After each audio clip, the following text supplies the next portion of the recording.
Good evening and welcome. This is the regular meeting of the City of Morro Bay City Council. It is Tuesday, January 28th, 2020. We're at Veterans Memorial Hall. It is 5:30 p.m., 209 Surf Street, Morro Bay, California. We do have a quorum of council members present. And with that, I'd like to ask for a moment of silence, please.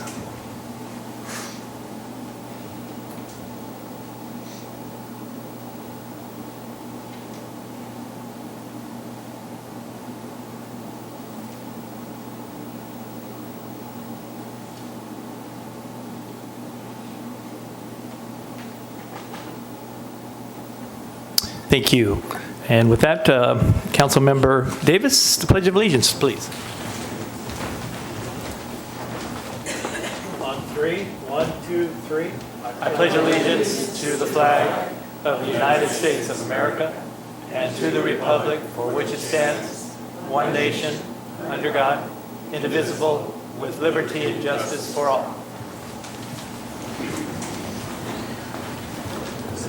Thank you for that. And with that, we will go to our esteemed counselor.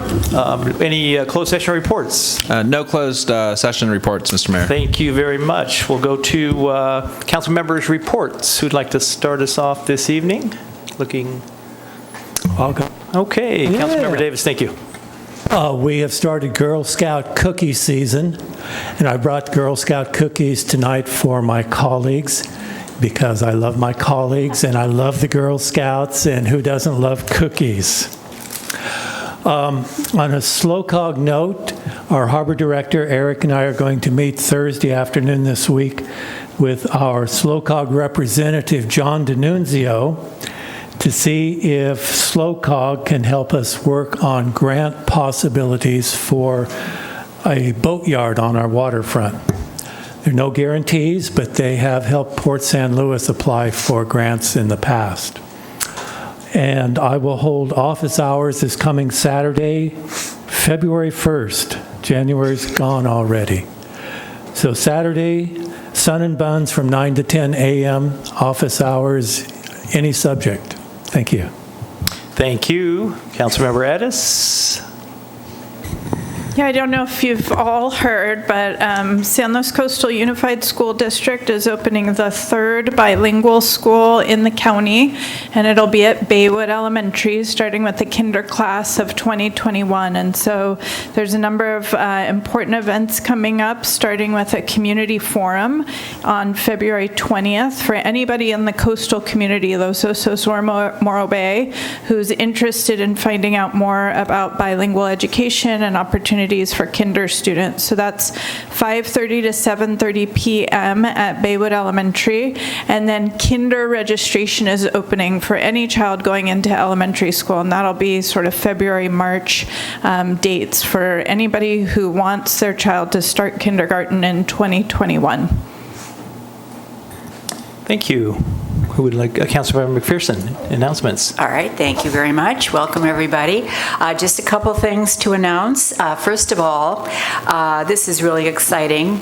The Morro Bay Lions Foundation, in conjunction with Todd's Garage, Bill Todd of Todd's Garage, and our own Community Resource Center, Connections Office, has now given away their 26th car to a very deserving citizen of Morro Bay who was without transportation. And it's such a wonderful program. Either the Lions Foundation, which is a 501(c)(3) buys the car, or you can donate a car and take a tax deduction, and then Bill Todd fixes it up, and I was the lucky person that got to draw the name of the lucky person. So it was given away on Saturday. And then I just also wanted to alert people to the fact that I am the city's representative to the Homeless Services Oversight Council, and in that capacity I was appointed to an encampment subcommittee. And Supervisor Gibson is very interested in trying to do something about the issue of public safety and health in our encampments, and we have them throughout the county. So we're going to be working for the next 6 to 8 months to try to come up with some workable solutions. I don't know if any of you have heard about the Blue Bag program, but it was a pilot project that was tried in San Luis, the city of San Luis, and they actually cleaned up tons of garbage out of encampments with some volunteers. So it may provide a model, but it's kind of exciting to know that something will be done. So those are my announcements. Great, thank you. Thank you for those efforts, too. Councilmember Heller. I have no announcements really, but I want to thank everybody for coming out. There are plenty of things you can do on a Tuesday evening. Appreciate you all being here. Thank you. Great, and a couple of announcements. If you are a member of the Chamber of Commerce, this Friday is their gala event where they give community awards to businesses and individuals that will be recognized. If you aren't a member, there's an opportunity to join and then attend that event. It's this Friday at the Community Center, starting at 5:30. Also, the Air Pollution Control District Board, which I'm a member of, has renewed their fireplace exchange program. If you're looking to exchange your wood-burning fireplace and get a $2,000 credit towards a new gas-burning fireplace, that program has been renewed. And if you would like further information, you can call the APCD and or go to the city website and look up APCD and call their phone number and have availability for that. With that, Mr. City Manager, any announcements, sir? Just real quickly, the city's joined forces with the Monterey Bay Community Power Association, and they're through I think 2 months of enrollment. There's a 98% or higher opt-in rate for our community, which is one of the highest in the entire state. So that demonstrates the good outreach that the MBCP has done, but also the rate savings that come along with being part of that organization. Thank you. Great, thank you for that. Tonight we do have a special presentation, and this is a presentation to staff. We are excited tonight to present awards for our fiscal year 2019-20 budget from the Government Finance Officers Association, or GFOA, and California Society of Municipal Finance Officers, CSMFO. The GFOA Distinguished Budget Presentation Award and the CSMFO Operating Budget Excellence Award are conferred upon cities that make significant effort to make their budget documents understandable to decision makers and community members. Applicants for these awards are vetted by finance directors from across California and the nation. These professionals vet budget documents from hundreds and thousands of local governments, sorting out for recognition those relative few that achieve the higher standards in terms of comprehensiveness and ease of use. We should all be proud of these awards. It took several years of hard work and thoughtful input, and our Citizen Finance Advisory Committee and city staff to get to this point. With that in mind, I would like to bring forward staff and representatives from CFAC for recognition of this great honor. And I'm going to ask our esteemed city manager and our finance director to meet us at the podium after I read the names of all of the individuals involved in the effort.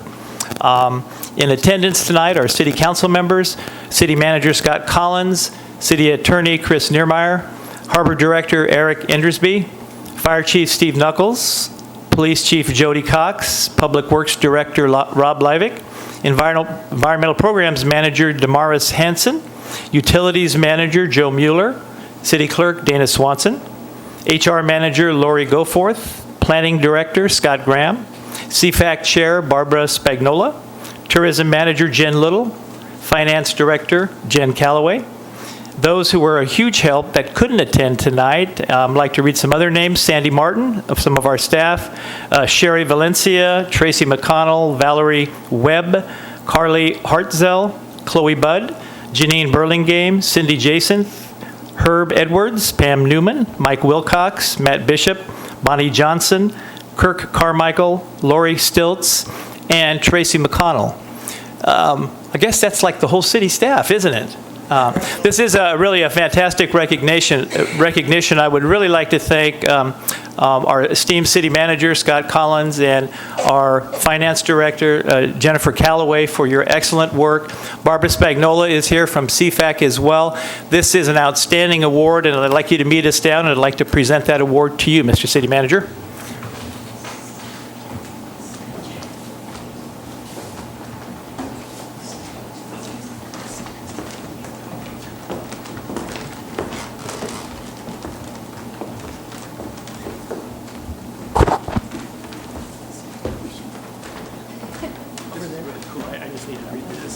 Is this on? Yeah. Is this working? Yes, it is. This is a California Society of Municipal Finance Officers Certificate of Award for Operating Budget Excellence, fiscal year 2019-20, presented to the City of Morro Bay. One. Upside down. This is the Government Finance Officers Association of the United States and Canada, Certificate of Recognition for Budget Preparation to the Finance Department, City of Morro Bay, California.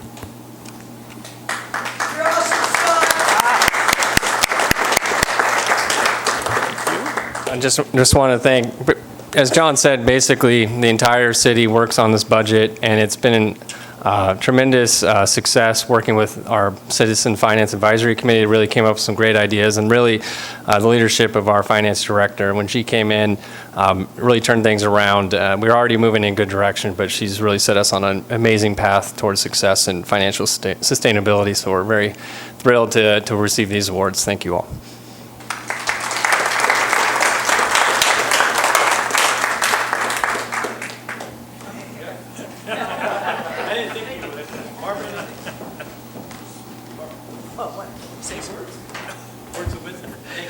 You know, it's a team effort, and it's the entire CFAC, Citizens Finance Advisory Committee. Two of our council members, Ms. McPherson and Ms. Addis, have participated on that, so they know the amount of work that goes into it. Our vice chair, our subcommittee this year was John Martin and Lois Johnson, so we really appreciate this effort, and we plan to continue helping our community achieve the recognition it deserves. Thank you.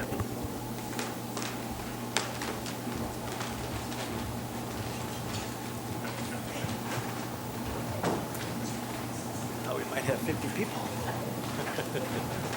Ooh, big crowd. All right, that's just excellent. With that, we're going to move to our business spot. I'd like to welcome up Pamela Arsenault from Morro Bay Jewelers. Pamela, welcome. Good to have you here this evening.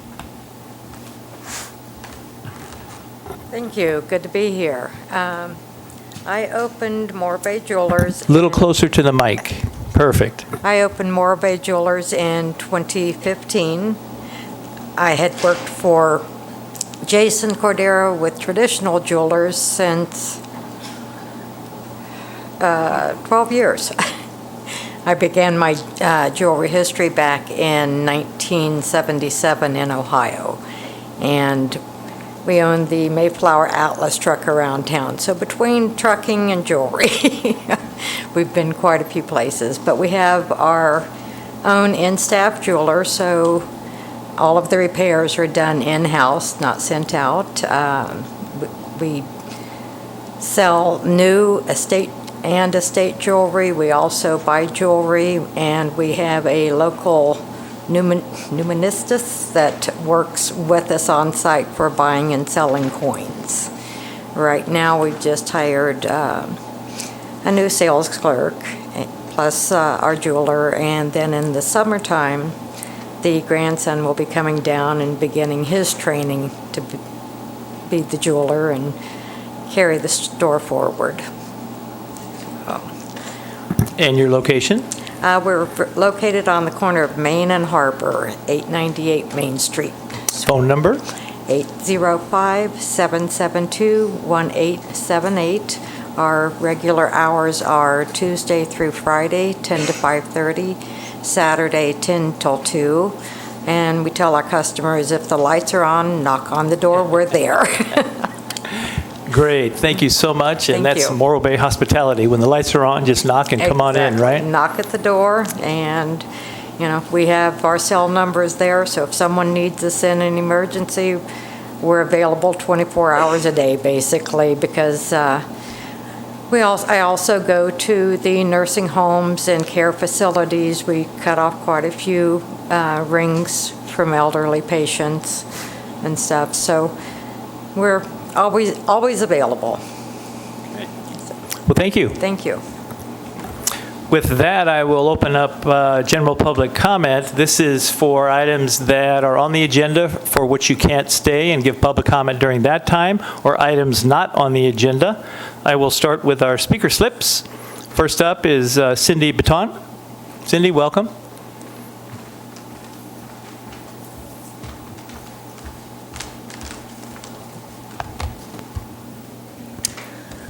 So I see my overhead is up, so. My name is Cindy Batant, and I'm a volunteer with the League of Women Voters, and I participate on the Voters Edge California website team. I'm here to speak about the website votersedge.org as a valuable source of information regarding the candidates and measures in our upcoming elections, both March 3rd and, of course, then November 3rd for the general election. The League of Women Voters is a nonpartisan political organization who works to encourage informed and active participation in government. The Voters Edge California website is a joint project of the League of Women Voters Education Fund and MapLight. You can enter your full address or search by county or state, and if you note on my overhead the little red arrows, you can enter your whole address or just drop below and say look up ballots by county if you want a more general research. On this site you can get information about when, where, and how to vote. You can view financial information such as how much money candidates have collected from their top contributors or monies collected either for or against measures on the ballot.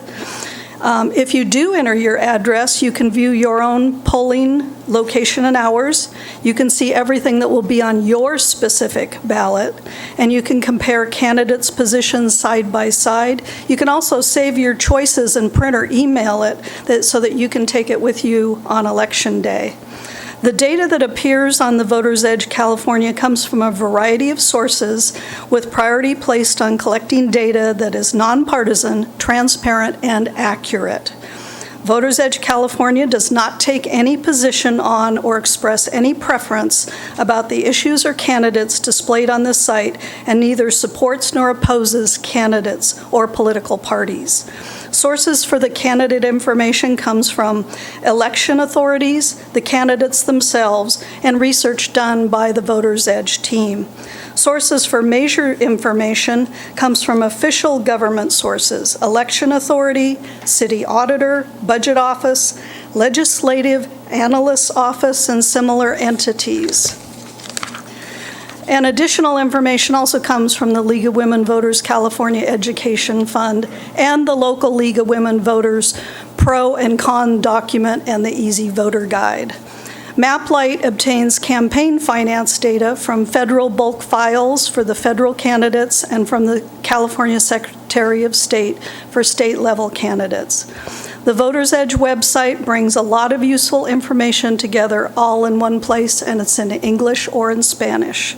I have left some bookmarks on the back table, also both in English and in Spanish, and help yourself. So I hope it's timed it just right. Perfect. Thank you, Cindy. Appreciate that. Next up for public comment is Patricia Dale. Patricia, welcome.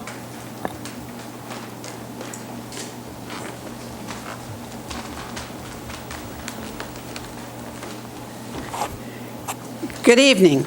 I'm Patricia Dale of Morro Bay.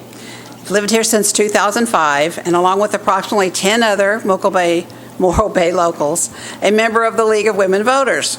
I would like to share with you 3 events the SLO County League has planned to celebrate the 100th anniversary of the 19th Amendment, and not by accident, the centennial of the founding of the League of Women Voters. Although I didn't realize it when I joined 14 years ago, our league founder was among the leaders of the suffrage movement of the early 1900s. Carrie Chapman Catt felt that women needed to take their new responsibilities seriously and approach the voting booth armed with the information required to be an educated voter. I would like to invite you to our Centennial Celebration Luncheon on February 22nd, 2020 at the Embassy Suites.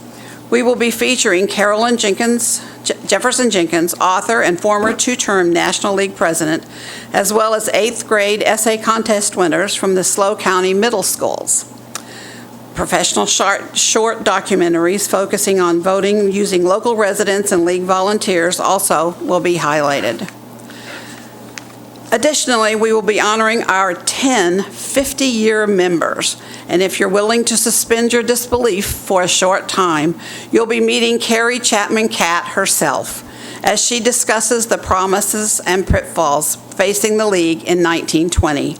In her own words, hopefully you'll pick up the flyer I provided at the back table and get into contact with one of the email addresses at the bottom or register to attend at the Eventbrite site listed.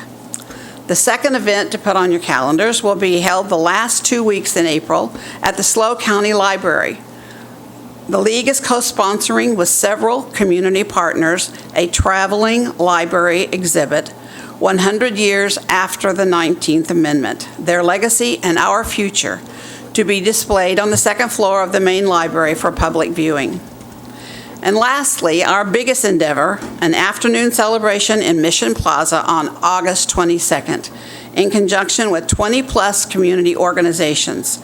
Planning started last fall for this comprehensive commemoration of the final ratification of the 19th Amendment, which guarantees all citizens of the United States voting rights, regardless of sex. Speeches, music, food, and general family fun will be featured as we celebrate this significant milestone. So hopefully you'll keep these events in mind as you plan your calendars for the next few months. Thank you. Thank you for being here. Next up for public comment is Erica Crawford. Welcome, Erica. Good evening. Happy New Year. I don't think I've seen you since it's been 2020. I'm Erica from the Chamber. Just a few announcements. Thank you very much for the shout out for our annual gala this Friday. It is at this moment sold out. So we have 4 honorees that we'll be recognizing officially, including ZM McCarty as the Student Citizen of the Year, Glenn Silloway as the Citizen of the Year, Jeremiah O'Brien is our Living Treasure of Morro Bay, and San Luis Sports Therapy for Business of the Year. And we have no fewer than 9 restaurants who are contributing to making a one-night-only Taste of the Bay menu. Our second announcement, we are doing a workshop tomorrow, 8 a.m. to 10 a.m. It's a Facebook Lab. It's an interactive, bring your computer. Travis Ford is hosting that.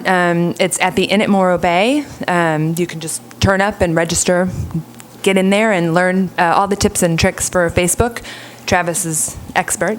And then the final announcement, we are doing our Women Making Waves. We're bringing it back for 2020 in conjunction with the anniversary of the women's right to vote. So our next event, the debut of 2020, will be on February 20th. I'm sorry, that's a conflict for that event. But it's exploring female leadership in endurance sports and lifestyle fitness. So some familiar faces from our community include Sandy Twist and Samantha Pruitt, and 3 other excellent panelists. And that's it. Thank you. Thank you. Next up for public comment is Linda Winters, Mobile Home Linda, as she likes to be known. Welcome.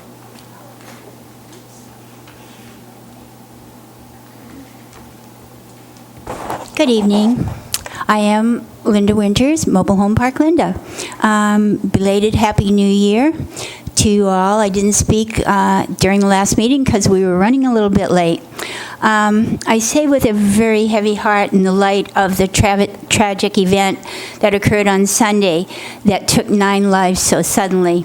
It makes me realize just how precious every moment we live truly is. I intend to use whatever time I have here in Morro Bay continuing with the efforts we have started almost a year ago in regards to mobile home parks. Back then, I listed goals regarding the mobile home parks. Building a strong line of communication throughout the 50 mobile home parks and the 1,000 residents. That is now happening. we are enjoying a relationship with the city staff and city council members. That sounds kind of strange, doesn't it? Hoping that we can renew and revamp the mobile home, Morro Bay rent control ordinance, updating it to keep our mobile home park residents secure and able to stay in their homes for as long as they possibly can. Our mobile home parks are truly Morro Bay's affordable housing. And one of the things we were promoting, and thanks to Cindy's announcement, voter registration and reminding everyone that their vote truly does count. We can only create change with active effort. That starts right here at the local level. We have 7,500 plus voters. That's a strong voice. And lastly, came in the mail today, the primary ballot pamphlet. The back page talks about the 2020 census, how everyone is eligible to be counted, regardless of race, color, or creed, or immigration status. We all need to educate everyone how important it is to be counted. We all count. We do have more questions for city staff about the new electric company and the utility rebates, but we can put them in an email. We're truly looking forward to positive actions in 2020, and I'll see all of you on February 11th. Thank you. Thank you, Linda. Next up for public comment is John Weiss. Welcome, John.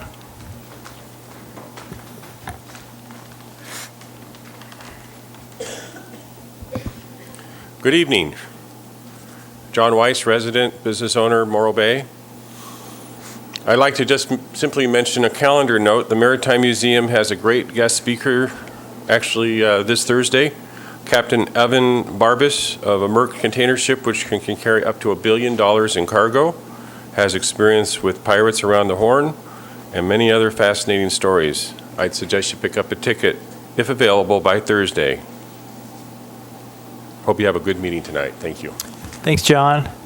Where do we get tickets, John? The Maritime Museum is located very close to the power plant.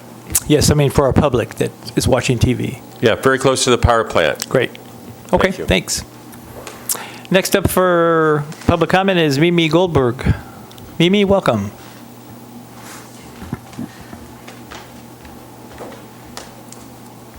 Hi, City Council and everybody, and Eric, and Scott. Okay, so I'm here to address the problem that we don't have a warming center. It was really freaking cold last night. It was so cold. I missed my class today. I'm taking environmental science on Tuesdays and Thursdays at Cuesta College.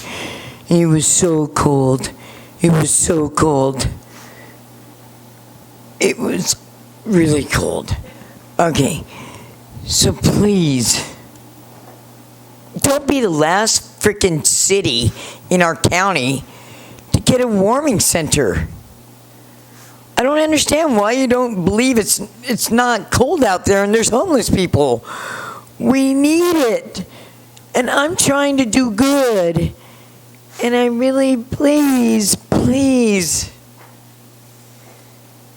and yeah, I'm a registered Democrat in Morro Bay. And I was a girl that was stabbed in the back with a knife in Cayucas, November 19th, 2015. And Andy was a friend of mine. He was stabbed and killed on Saturday. And he was a dear friend. But maybe that wouldn't have happened if we had a warming center. Maybe they wouldn't have been there. Maybe they would have a place with people that help them. And please, it's really cold.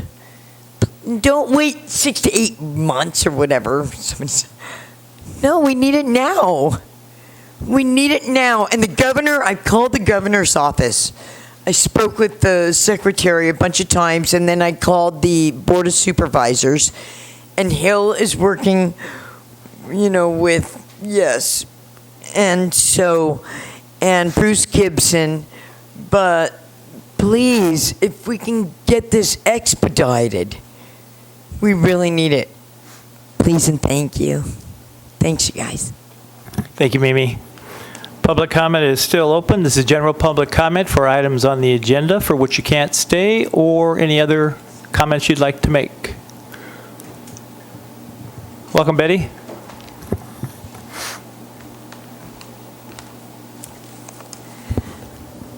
It was my name's Betty Winholtz, Morro Bay. It's interesting to have the league here tonight because my comment is related to that. Both my grandmothers were not able to vote until they were in their late 30s and 40s because the election for federal voting for women didn't happen until 1920, and that was the year my mom was born. So she was able to fully do her ability to vote. And of course, she instilled that in all us girl children. And I then come with a heavy heart with this open letter to Councilmember Don Addis as a candidate for State Assembly. So it's a letter I submitted to the Tribune and was not printed, so I'm going to read it here. In light of Morro Bay's last council meeting, it is difficult for me to support the hometown candidate. It is difficult for me to support the female candidate. Mayor Heading relieved Councilmember Addis of her share of council committee assignments, apparently by design, and she declined to comment about why she was omitted from those appointments. When she finally did, she implied that having a job limits her time to her commitments to the city. When I was on city council, 3 of the 5 council members all held full-time jobs, and we all carried our full weight. As a Slow Women's Marcher founder, I don't understand how equity happens if women aren't present at the table, and those tables are on county committees and city committees. Therefore, you shortchange my representation as a woman when you choose not to fulfill your expected obligations and be on those committees. It's disconcerting that you have declared for office only 1 year into your appointment or into your election into city council. It makes an ambiguous question as to were you using Morro Bay to step up into a higher office all along, or are you really concerned about us? So that is a question that I don't understand. I can't support a candidate who doesn't carry her share of the job, and it seems inconsistent between the words and the deeds that you speak. Thank you. General public comment is open for any items on the agenda for which you can't stay, or any other items. Welcome, Dan. Thank you, Mayor. I'm Dan Sedley from Morro Bay. I wanted to talk about a consent item A7, which was authorizing the city manager to sign a revised non-binding memorandum of understanding between Cayucas Sanitary District, Trust for Public Lands, Chevron, and the city of Morro Bay. Reading the back pages and the fine print, more of my specific concern has to do with, in one place it talks about the Chevron selling to the TLP, then giving to Morro Bay, and in another place it talks about Morro Bay purchasing certain parts of this memorandum of understanding. If Morro Bay is purchasing anything in terms of land at this point in time, I obviously have to be concerned because of this city council's statement over and over and over, we don't have any money. We're going into the hole every month. We're spending emergency funds just on our daily uses. If this memorandum of understanding even implies that Morro Bay is going to purchase any land whatsoever, we don't have the money. You've told us over and over and over again it shouldn't be a consideration. If, on the other hand, it is strictly a gift and only a gift, then I don't have that concern. It also talks about there being 5 lots somewhere on the hillside. It talks about LAFCO annexation agreements, but it talks about 5 lots that the city wants to sell to build homes on the lower portions so that they're not far up the hill. My question, and it talks about the remainder of the lot, the higher parts of the lot not being above panorama. But my question is, on these 5 lots that the city wants to sell, to build homes on, is any part of that above panorama? I'm against any development into the green belt anywhere in our city. Anywhere in our city. The city council talks about land conservancy all the time, and developing our green belt, that just totally goes against what the city council's been talking about, and I'm against it. So I really want clarified how the city is obtaining, it proposes to obtain ownership of this property, and if they're paying one dime for it. And if they are, I'm against it, because we've already been there. We've purchased, what is it, the bishop's property, and still haven't been reimbursed for that. The city is not in the business to be a land conservancy. It's not. Whether you believe that or not, the people don't vote to spend money to buy land to leave vacant. Thank you. Thank you, Dan. General public comment is open for items on the agenda for which you can't stay, or any other items. Welcome. My name is Melanie Williams-Mahan. I'm here to talk about the January 14th City Council meeting. The mayor looked down into the audience and asked, if we were lethargic or just tired or not. It was a little strange, but I'm not lethargic, but I am worn down by the seeming apathy over our public comments. I've also been blamed for the holdup of construction on the WRF project, when in fact it was your ineptitude in filing that got you flagged by Fish and Game. All these consultants, staff, and management, yet you all were shut down because you didn't think you had to contact Fish and Game. This snail has been around for years, so pardon me if I seem weary. I am. Public comment is still open for any items on the agenda for which you can't stay, or any general comments. Welcome, Jeff.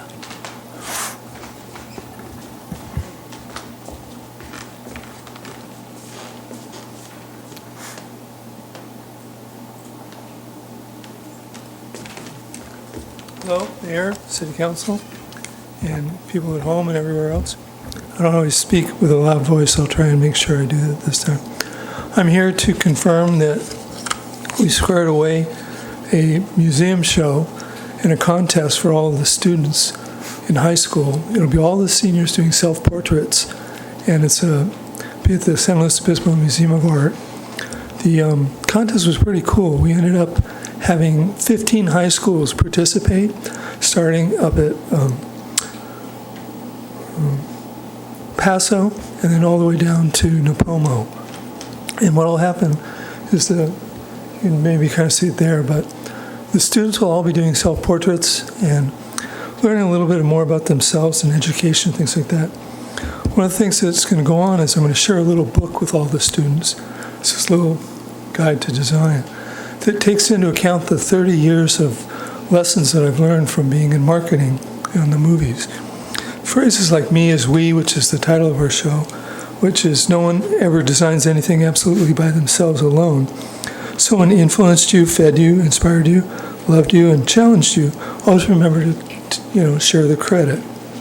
Okay, goes on. There's these little books are made out of one sheet of paper that's all kind of just put together from end to end. So anyway, there's some fun stuff going on. The first prize is $7,500, which half goes to the teacher and half goes to the student, and so it's a pretty robust contest. Our judges are amazing. We have Erica Crawford, we have Dawn Addis, who are helping out. Many of you didn't know that Dawn started out in art as her main bachelor, and then art education is a second bachelor. So we're learning new things about everybody. One of the things that's going to go on is in having the students all do their self-portraits, they're going to learn a little bit more about themselves, what they're up to, and things like that. This is an all-volunteer effort. We have got quite a bit of expenses that we've got covered, but if anybody would like to go to our website, the web address, you can just go to the address for the museum, sloma.org, and then just look up Me for We, and then we'll go from there. So I'll put some of the flyers that we have in a press release back on the back table, And thank you very much for helping out. Okay. Thank you, Jeff. General public comment is still open for any items on the agenda for which you can't stay or any other comments. Seeing none, I will close public comment. And Dan, will you be staying for A7 or would you like a response now on your questions? Okay, I'll go ahead and pull that then. Thank you. Let's see. Thank you for all the announcements of the items and the programs that are happening here. I believe Councilmember McPherson gave an update on the warming center issue, but if you'd like to make a comment from Ms. Goldberg. Well, we are still working on that, and a new round of funding is coming up here with the grant requirements being set in March, and we do intend to apply, and we've been given every indication that we will get funded this round. So we are hoping to have it in place by next winter, but unfortunately not this winter. It just doesn't happen that fast. Okay, thank you. Any other comments? Seeing none? Okay, that brings us to our consent agenda. I'll open up public comment for any items on the consent agenda for which you'd like to now speak. That includes item A1 through A8. Welcome, Betty. Thank you. I'd like to address A4, A5, and A7. I'd like to thank the mayor for his response, or staff's response to my comments about having some kind of timeline. I think that's real important for us to understand. I would agree that we need to have that sent out to people, but I would also encourage you to make it part of this document so people can find it when they lose it. And you know that we lose things that come in the mail. I do have, and I appreciate your taking care of the definitions and the time cycle. I want to. Betty, I'm sorry, is that A4? That was A4. That was A4, okay, thank you. And so I want to move on to A5. I don't know if you know how unique it is for our town to have wild raptors living in our neighborhoods, night herons nesting in our parks, and a great horned owl hanging out on Morro Bay Boulevard, or he used to. This is part of the quality of life that has been a small town. Our predecessors knew the specialness decades ago and tried to protect our habitat with the label Bird Sanctuary and Tree City. Not anymore. Now it is one of the more hypocritical acts this city performs, imaging to ourselves and visitors that we are a tree city and bird sanctuary. If the public trees across the street from my house hadn't been, quote, trimmed today, I would not be addressing this issue. The red-tailed hawk that showed up a week ago didn't know he was supposed to wait until the coming weekend, but he was flying over the nesting trees as a tree company was cleaning and thinning out its branches before the official deadline.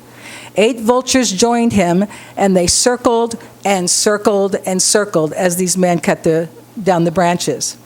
If we are serious about birds and trees, we would exercise precautionary judgment when granting a permit days before nesting season starts. Trees should be trimmed, but earlier than 3 days before the deadline to avoid harm. Please allow staff some discretion on the precautionary side. And finally, regarding A7, this is also on the Chevron property, and I appreciate knowing that the size of these 5 lots are actually in acres, ranging anywhere from 33 to 57 acres apiece. And I understand that now that Chevron will be the agency that is supposed to convince the public to vote for annexation, it won't be the city. But I did not get a response in terms of what size of ADUs will be allowed, since these are acres. And will it be the normal 900 square foot secondary unit? But I think not. So I'd like some clarification on that. And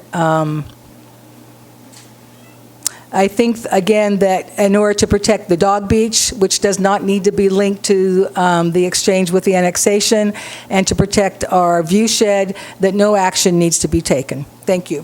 Thank you. Public comment is still open for items on the consent agenda. Anybody wishing to come forward, please do so now.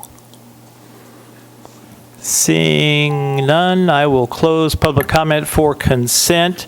I will pull item A4 and A7. Any others? No, then I will entertain a motion for approval of A1, 2, 3, 5, 6, and 8. So moved. Second. Motion by Councilmember McPherson and seconded by Councilmember Davis for approval of all items on the consent agenda except for A4 and A7. Roll call vote, please. Councilmember McPherson? Yes. Councilmember Davis? Yes. Councilmember Addis? Yes. Councilmember Heller? Yes. Mayor Heading? Yes. Motion carries 5-0. Great. First of all, A4, Ms. Callaway, can you give us an update regarding clarification on this policy and exactly what you're planning to do to make it a little bit easier to understand for our community? Sure. So this policy is the result of Senate Bill 998 for discontinuation of water service for non-payment. It sets out a timeline for notification to customers of when they will potentially be shut off if payment is not received. It provides for allowances for those that cannot pay and defines clearly what that means and the criteria that has to be met, and also allows for alternative payment arrangements if that assists a customer who's having challenges paying. A lot of those options, such as promises to pay and payment extension policies, the city had already adopted. We did not have as an extended period for waiting to discontinue water service, so we've adjusted our timeline, and we're providing at least 2 additional notifications, one by mail and a phone call right before the discontinuation. So should a customer not pay their water bill, not be able to demonstrate that they are unable to pay, not successfully file an appeal with the city manager and the finance director to review, then we would call them at least 24 hours before shutting off their water service, and that's after mailing 2 letters indicating that they're in potential danger of being discontinued and posting a notice at the residence or at the utility address. So we've outlined that. The dates are confusing given that we have to work back from delinquency and when the bills are issued. So we did avoid putting in specific dates for that reason. I do understand that it can be challenging to read through this and decipher what those are, so certainly willing to put a timeline in all of the notifications that we send out, as well as post that on our website where the policies are, so it can be easily found. In addition, we do encourage all of our customers, if they're having trouble to pay, to come in. The sooner they come in, the more help we can offer them, because it prevents the bills from getting so out of control that it's really overwhelming. So, and all of our notifications will be emphasizing to come in sooner rather than later and not wait the 90 days. Thank you. Thank you, Ms. Winholtz, for the clarification on that confusion that appeared in the policy, and thank you, Ms. Callaway, for addressing that. Any questions of Ms. Callaway? If not, I will move approval of A4. Second. Motion by Mayor Heading for approval of A4, seconded by Councilmember McPherson. Any further discussion? If not, the roll call vote, please. Mayor Heading? Yes. Councilmember McPherson? Yes. Councilmember Addis? Yes. Councilmember Davis? Yes. Councilmember Heller? Yes. Motion carries 5-0. Great, and A7 I pulled because of the comments that were made. First of all, Mr. Sedley, thank you for your comments. Ask Mr. Graham if he will address the issues raised by Mr. Sedley, specifically requiring a response to the issue of will there be any payment made by the city to acquire land? Secondarily, what would be the cost of land if there is anything that would be acquired by the city? He also indicates, quote unquote, that the city wants to sell to build homes on the property, and maybe some clarification about the ownership there with Chevron. And are these 5 lots that are being considered above the panorama, I guess I'll call it plain? And then Ms. Winholtz had additional clarification with regard to the size of the ADUs, if we know that, and would like clarification for that. Thank you. Certainly. So we'll start with Mr. Sedley's comments. The city is not paying any money for the purchase of the lots. The lots will be acquired by the Trust for Public Lands from the Cayucas Sanitary District, and then conveyed to the city through a purchase agreement/donation agreement, and conveyed via deed to the city. So we won't be paying any money as it relates to purchasing the lots. As it relates to the lots, the 5 lots above Panorama, those lots exist. They're owned by Chevron. We would be through this process. There's other items that would come to the council at future meetings to outline a change in sphere of influence to include the Panorama lots.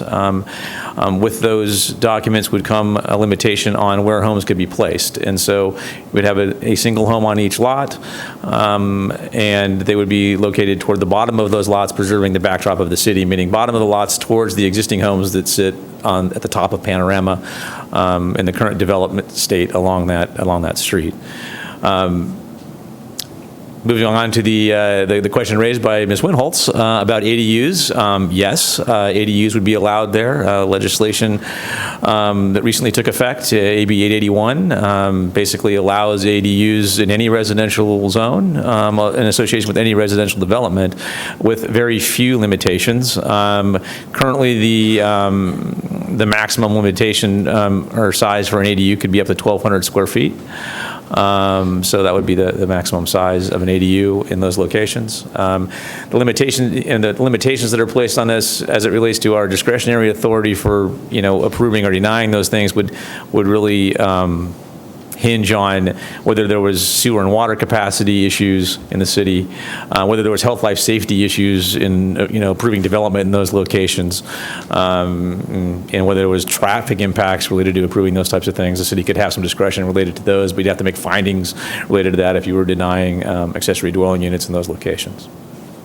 Great, thank you for answering those questions. Any further questions of Mr. Graham? I have a kind of a general question. Maybe Sure. Mr. Newmeyer can answer it. Can you explain to me the non-binding MOU issue and what if we're not binding, or just explain that to me a little bit?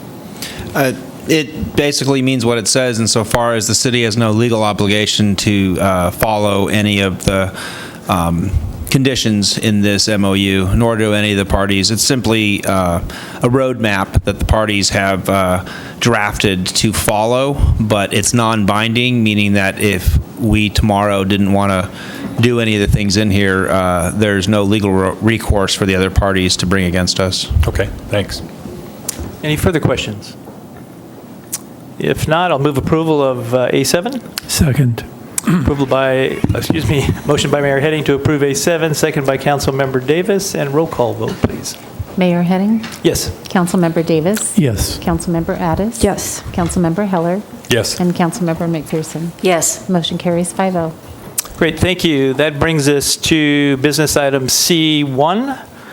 This is a review of the WRF Capital Project Quarterly Update Report and potential modification of the report. Also, review of roles of the Public Works Advisory Board, PWAB, Citizens Finance Advisory Committee, CFAC, regarding the WRF, and adopt resolution number 08-20, authorizing a budget adjustment for temporary part-time staffing to assist with records management for the project. With that, giving you time to set up, I'll turn it over to Mr. Casares for presentation. Thank you.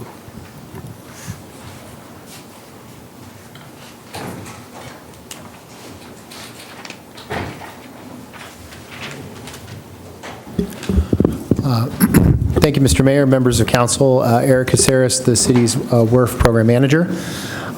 Thank you for having me here tonight to present on item C1, which is a review of the WRF quarterly update report.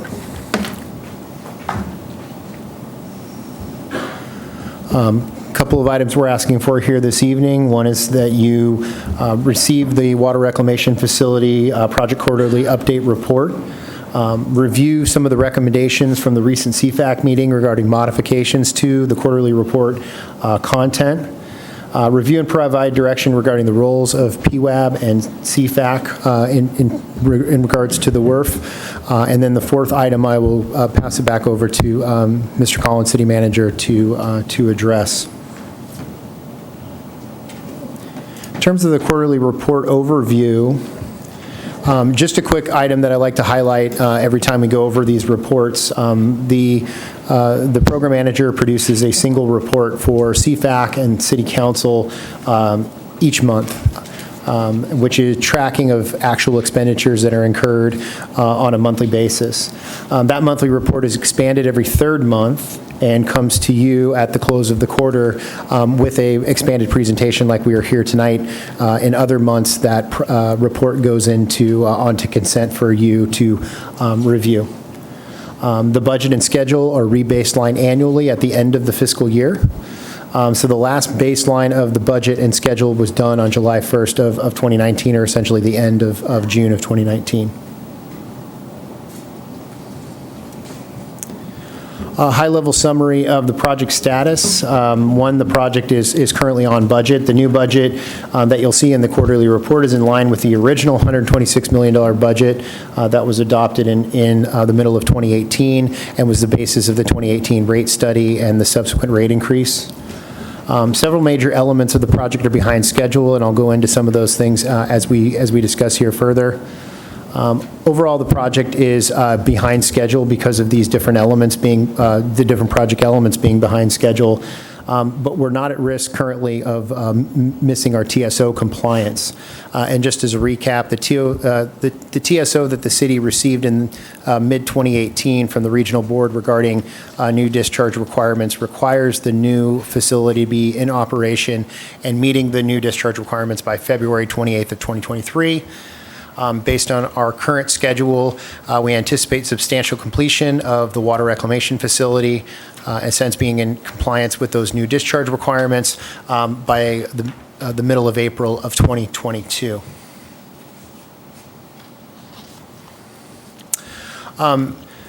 The next slide here is essentially a breakdown of some of the budget history. If you look over at the furthest left-hand column there, you'll see the original budget of about $125.9 million. That was, again, the numbers that were used as a basis of the rate study. And then the quarterly budget reconciliations that have occurred since that time, and as well as the annual baseline budgets. The current budget, as of this last budget reconciliation that happened at the end of December, is $125.9 million. In regards to kind of a comparison of the previous two budget reconciliations, the one that was done at the end of Q1 of fiscal year 1920 and the one done at the end of Q2 fiscal year 1920, really in terms of the water reclamation facility component of the project, there were minimal changes. For the conveyance and recycle water facilities, there were some things that were added in terms of some additional biological monitoring and avoidance measures that have resulted as a result of the consultation work that we've been going through with U.S. Fish and Wildlife regarding the California red-legged frog. The addition of some pre-construction testing and archaeological monitoring work. Again, that came out of some work that we were required to do because of our federal funding with the State Historic Preservation Office. Actually, item C2, after this item, will address some of those issues. And then in terms of the general project cost or the general program cost, minimal changes in terms of that budget item. A couple of the major milestones that occurred over the last 3 months, and again, this would be the period of October, November, or December of 2019. It was delivery of the draft programmatic agreement to SHPO, and actually the receipt of the final executed agreement from SHPO as well. Receipt of the fully executed coastal development permit after meeting the conditions that were identified by the Coastal Commission. We received that executed permit. Execution of the permit purchase agreements with the Tri-W property and right of entry agreement with the Shepherd Trust. Again, these are the land acquisition needs that we had to meet in order to begin the start of construction at the wharf site. We continue development of the 90% design deliverable for the water reclamation facility. So while we've had some delays, we've continued the design of that facility. We have identified some additional potential change orders as a result of a number of different items. Some of them contractual, others are process-related, other changes that have been initiated by the city that will result in some additional PCOs that we'll have to be bringing to PWAB and council in the future that will have a cost impact to the existing project reserves that we have set aside. In terms of the conveyance facilities portion of the project, we're also continued development of that 90% design there, anticipating that the 90% design for that element of the project will be done in late January, early February, so in the next week or two. One of the challenges we have is expediting completion of the final design so we can get that portion of the project out to bid. As you'll remember, there were some issues previously with some land that we need to cross in order to complete our pipelines and access to that property to do the proper design-related activities, set the schedule back by several months. Similarly, on the recycled water facilities, the work on that portion of the project, the injection wells, has slowed in recent months, again, because of issues in accessing property to get the proper work done on the hydrogeological side. This is the project dashboard that you'll see at the beginning of the report. All of the items there in green are in good shape. I will address the two items there in yellow. The first one is the schedule performance index. Again, a schedule performance index of 1 or greater means the project is on schedule. Current schedule performance index is 0.92, so hence the yellow. As I mentioned previously, a number of items are behind schedule. Overall, we are still not in risk of not meeting the TSO compliance. And then one specifically related to compliance date countdown is the last item on the list, which is yellow. We've been tracking the compliance date to the TSO date of February 28th, 2023, and we've been trying to maintain, in order to maintain a green status, we would have a lag of 365 days or a calendar year, and we're just starting to encroach on that 365 days. Right now, our lag has been reduced to about 325 days based on the current quarterly report. This graph here shows cash flow, projected cash flow for the project. The red is the forecasted expenditures for the project as of the beginning of July of 2019, so when we went through that budget reconciliation. And the solid and dashed blue line there is essentially the actual expenditures and projected expenditures. You can see this kind of blue tail sticking out here. So this is essentially, based on the delays that I discussed previously with the hydrogeo work, the completion of the injection wells will extend out several more months based on what we projected in July of 2019. Again, the important thing to look at in terms of TSO compliance and compliance with the regional board's requirements are the two diamonds there. The red diamond shows our TSO compliance we anticipated in July of 2019, and the blue shows the compliance that we anticipate as of the development of this quarterly report. So that shifted out a couple of months.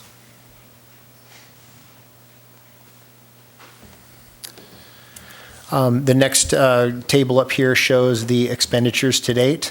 The column to the left shows the actual expenditures to date based on the consultant contracts that the city has initiated.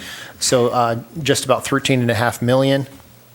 Total expenditures are approximately $15.5 million for all costs, including all city costs, property acquisition, and all of those elements. Again, the second column to the right shows the total project cost estimated at completion, which is the $125.9 million that we discussed earlier. The next graph shows the schedule performance that's in the report. You can see a little bit more detail in the report. What I'll just draw your attention to are the two numbers kind of at the bottom of the slide. One is that project SPI, so looking at the overall project, how does it performing to schedule? Again, on schedule would be 1 or higher, and we're currently at a 0.92. And then program percent complete is about at 66% complete. This table up here is an addition that we made to the report in terms of milestones, and we've fleshed out the milestone schedule to show additional milestones as they relate to the individual components of the project. Elements like the beginning of construction, substantial completion, and final completion have been identified and included in the report. For easy viewing for the water reclamation facility, the conveyance facilities, and the recycle water facilities.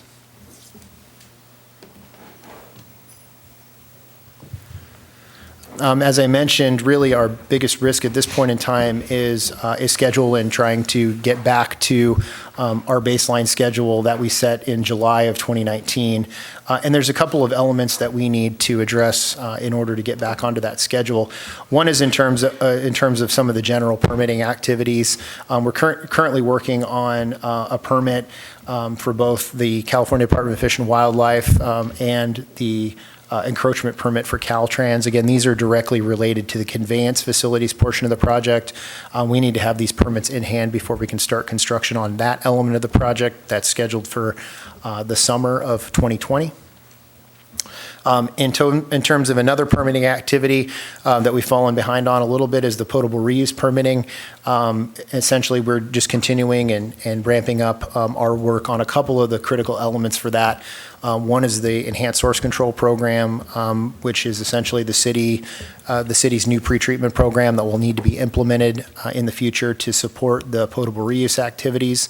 And then the other one is the development of the Title 22 engineering report, which needs to accompany any recycled water project.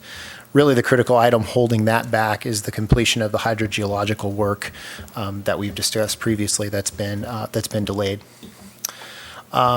And then funding. As you all know from our last meeting, we are in very good shape in terms of finalizing the agreement with the EPA WIFIA program for about half of the project funding. The other half of the project funding, Clean Water SRF, they are moving ahead with their environmental review, and they are chomping at the bit as much as we are to continue their review so that we can get an agreement negotiated and finalized with them. So we're trying as much as we can to expedite that process for them.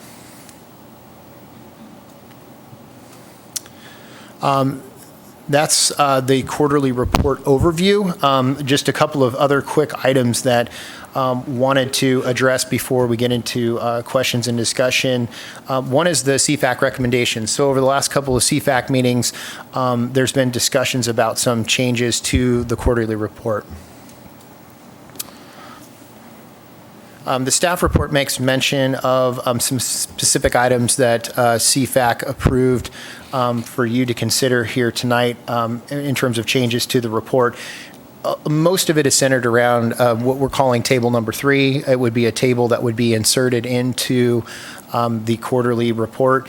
The quarterly and monthly reports, which essentially brings the number of the tables that are in the report together, so they're a little bit easier to see, kind of see the bigger picture all in one table. The critical element is really this last column, which is the estimate at completion.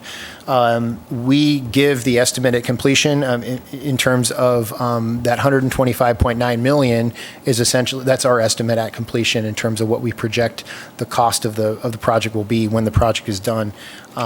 But there are some specific elements that CFAC has asked for where they want to more easily be able to see the estimate at completion for specific contracts, mainly the program management contract, the design build contract, and some of the other consultant contracts.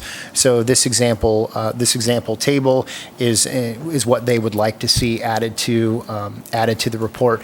One of the other elements that they addressed is that they believe by adding this table, we can also simplify and reduce a couple of subsequent tables, mainly tables 7, 8, 9, and 10 in the quarterly report.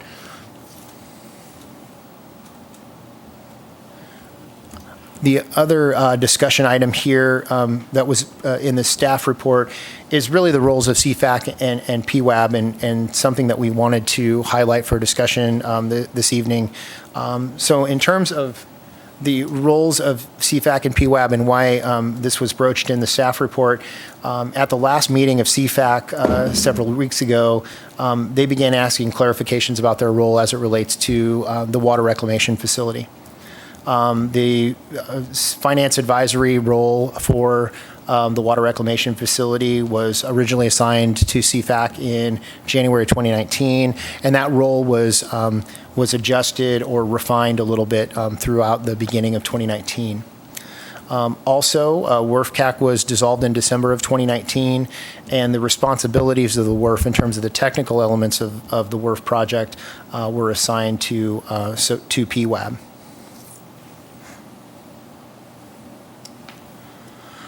Just in summary, before I hand it off to the other side here, the recommendations here tonight are one, to receive the Water Reclamation Facility Project Quarterly Update Report, review the recommendations of CFAC for modification of the Quarterly Update Report, and review and provide direction regarding the roles of PWAB and CFAC going forward regarding the Water Reclamation Facility.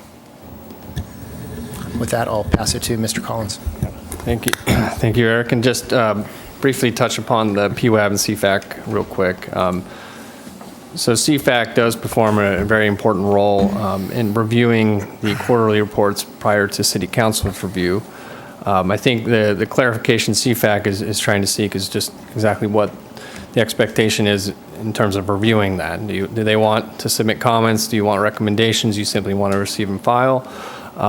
From staff's vantage point, these are somewhat complicated reports, and having folks with financial acumen and background and experience representing the community on another body is a vital function in and of itself. So that could stand alone. However, council could choose to add more responsibility and review to the CFAC. With regard to the WRF-CAC was created approximately 2014 with the overarching goal to help assist in the city in the pursuit of alternative locations, suss those out, the technology to be brought forward in that system, as well as reclamation options. And by and large, they help satisfy that. Where there may be disagreement about the ultimate outcome along those three areas, they did perform a very important function in providing recommendations, and City Council ultimately moved forward in those three areas and have made decisions on those. So WRF-CAC has performed a very admirable service to our community. In addition to those three areas, they also were another conduit for the community to provide input to decision makers. PWAB can continue on in regard to the opportunity for community input, as well as looking at the major components that are remaining on the technical side, primarily when contracts are brought forward for the pipeline conveyance system as well as the injection well system. The PWAB has provided monthly updates about the general functions of public works. The WRF is provided in each of those updates already, so we think that's important to continue and then bring forward standalone items for the WRF when there's something to recommend to City Council. So just wanted to clarify that's sort of where staff sees it, but this is council's decision, and so we just wanted to make sure there was clarity about where we stand today. The last remaining item here is regarding records management staffing needs. The city admits that we need to improve drastically in how we address our records. There are a significant number of records created through this project, going back many, many years. We are trying to do our best to bring those online to make them very searchable for our community members, so you don't have to take up Dana's time when she has many other functions to perform. So we think there's an obvious win for the community, for those who are seeking records that they should have access to, as well as for staff to be able to perform their high-level functions. That if we bring somebody on a temporary basis to help make sense of all of the records, put it in a logical manner on our website so that folks in the community can search easily, that is worthy of the investment of about $13,000 or $13,500, 20 hours a week until the work gets done. For the remainder of the year, maybe into next year. If we need to go into next year, obviously it'll be a budget discussion for fiscal year 2021. So with that, our recommendation is to do that, and we think that'll help everybody in that case. Just to note, there's been 60 public records requests have been submitted, I don't know how, in the last couple months, since July 1st. So that's a significant number to respond to. And again, I think that could be helped if the records are easily found for the members of our public. That's all. Okay. Thank you both for that report. With that, I will open it up to any questions that council may have at this time. Would like to start us off? Seeing none? No questions All right. to my No. left. Councilmember McPherson, thank you. Okay, I'll start off. I really don't have very many questions, but just a couple. First of all, Eric, this report goes through December 31st. Could you just give us kind of a high-level summary of what's happened in January, just to bring us up to date so that anything major that has happened in the last month that we should know about on any aspect of the project, land purchases or the red-legged frog or anything else? Yeah, I can answer a couple of those questions. So there's probably three key items that I'd want to highlight. The first one is in regards to the land acquisition. The escrow has closed on the Tri-W property, so that's a big milestone for the project. That's good news. The not so good news is, in December of last year, we made an ask to Fish and Wildlife for them to try and expedite their process in terms of the Section 7 consultation that we were required to do. We had asked for them to issue the biological opinion by January of 2022, January 22nd. We sit here January 28th, and we have not received that biological opinion yet, and we are still working with them to get that biological opinion. So the timeline that we were hoping for in terms of a closing of the environmental process by the end of the month is looking like it's pushing out several weeks. So that's a little disappointing. We actually received additional questions from Fish and Wildlife last Friday, sent responses to those questions yesterday to the EPA for them to get them to Fish and Wildlife. So now we're sitting and waiting for the next request that they have, but they still understand the importance of us expediting this process and getting through it so we can start construction. So that's an important element. I think the next important element is on the hydrogeological work. So that was something that I had mentioned earlier as being a challenge in 2019 in terms of actually accessing the property to do the work, the pump testing work needed to really determine the optimal injection location. The question that we've been asking, is it west or east? Where will those injection wells be located? And happy to say that the pump testing on the west side is ongoing now. And we should be able to answer that question of west or east by the end of February. Thank you. Just to follow up to the red-legged frog issue, it's my understanding, and I think it's important to point this out, really, we are not dealing directly with U.S. Fish and Wildlife. Is that correct? We have been asked by our funding source, EPA, to let them handle those negotiations and that process. Is that correct? That's correct. The Section 7 consultation is a federal agency to federal agency communication. And so we initiated, along with the EPA, initiated that contact with Fish and Wildlife in the end of June, beginning of July of 2019. They have 90 days to respond. We did not get a response back from them until the third week in October, and that response indicated that they did not agree with all of EPA's recommendations, hence our recommendations through EPA. Right. So in a sense, this is a because EPA still absolutely wants to fund us, correct? So they are on our side in this, and they are trying to expedite the process with U.S. Fish and Wildlife. Absolutely. I think the EPA is as hopeful as we are that this process gets resolved as quickly as possible. If I could add to that, the California red-legged frog is delaying the South Slow County Sanitary District wastewater remodel project under very similar kind of conditions where they thought they were all done and kind of get the last-minute letter that now we disagree with the findings and therefore we need to do some more consultation. So that hit their project late 2019 as well, and they're still working through the process. Right. And the only reason that the U.S. Fish and Wildlife is even looking at this is because we are getting the federal funding. That's correct. Yeah. Okay. Just another question here. Does the TSO with the Water Board require recycling by a certain date? No. The TSO requires the facility to be in compliance with the secondary treatment standards to the ocean. All right.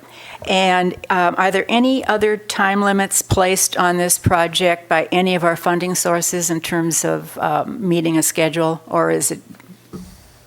No, the only other real schedule issues are the TSO itself has some intermediate schedule requirements. So while they have the ultimate deadline of February 28th of 2023, between now and that deadline, they have some interim milestones for activities such as the start of wharf construction, the start of conveyance facilities construction, and we update them on a quarterly basis with the report that we send to the regional board that's required by the TSO, so they are aware of the project status. Okay. And I noticed in the full report here, you mentioned that you were going to distribute an e-newsletter to all the businesses on Quintana by the end of this month. Is that still on track? We're still working with our public outreach folks, and they're working to get that done and get that out to folks to let them know what's going on. So hopefully that'll be soon. Correct. Okay. And then I also have a question for you, Mr. Collins, and that concerns I certainly appreciate what you had to say, but I'm very curious to know about these 60 requests that we've had. Are they all from different people? I mean, we see a lot of those, and it would appear that there is at least one individual that has sent multiple public records requests, and I'm just wondering if there's anything that the city can do about that, since my understanding is this person isn't a citizen, doesn't even live in the state. So I'd like to kind of know, is there something the city can do? Can we charge harassment for? Yeah, you want to direct that question to the city attorney as far as the legalities, but I mean, for the most part, it's a wide range of individuals who are submitting public records requests, which is their right to do. There may be some that do it quite more frequently than others. I'll leave it at that. Yeah, I just noticed one that wanted records back to like 2003 or 7. Or I mean, it was an incredible request that it would be hard to imagine that any city could comply with that. Councilmember McPherson, in regards to whether or not the city can challenge what might be characterized as excessive PRAs, generally the city cannot. The right of the public to access records at City Hall under the Public Records Act is broad. The city has an obligation to just, with all due diligence, to go through the PRAs that are received.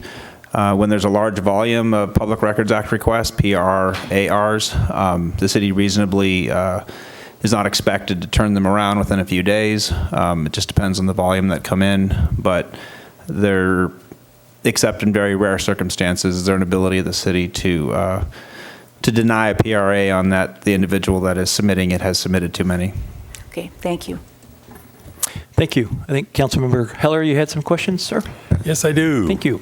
Go ahead, please. I got some new glasses. Please excuse me if I'm peering over the top because I got readers and I really should have gotten the other kind so that I could look at you at the same time. But so I read this report, all 45 pages. And I see a note in here regarding the WRF design package, the 90% package, that you're expecting in early 2020.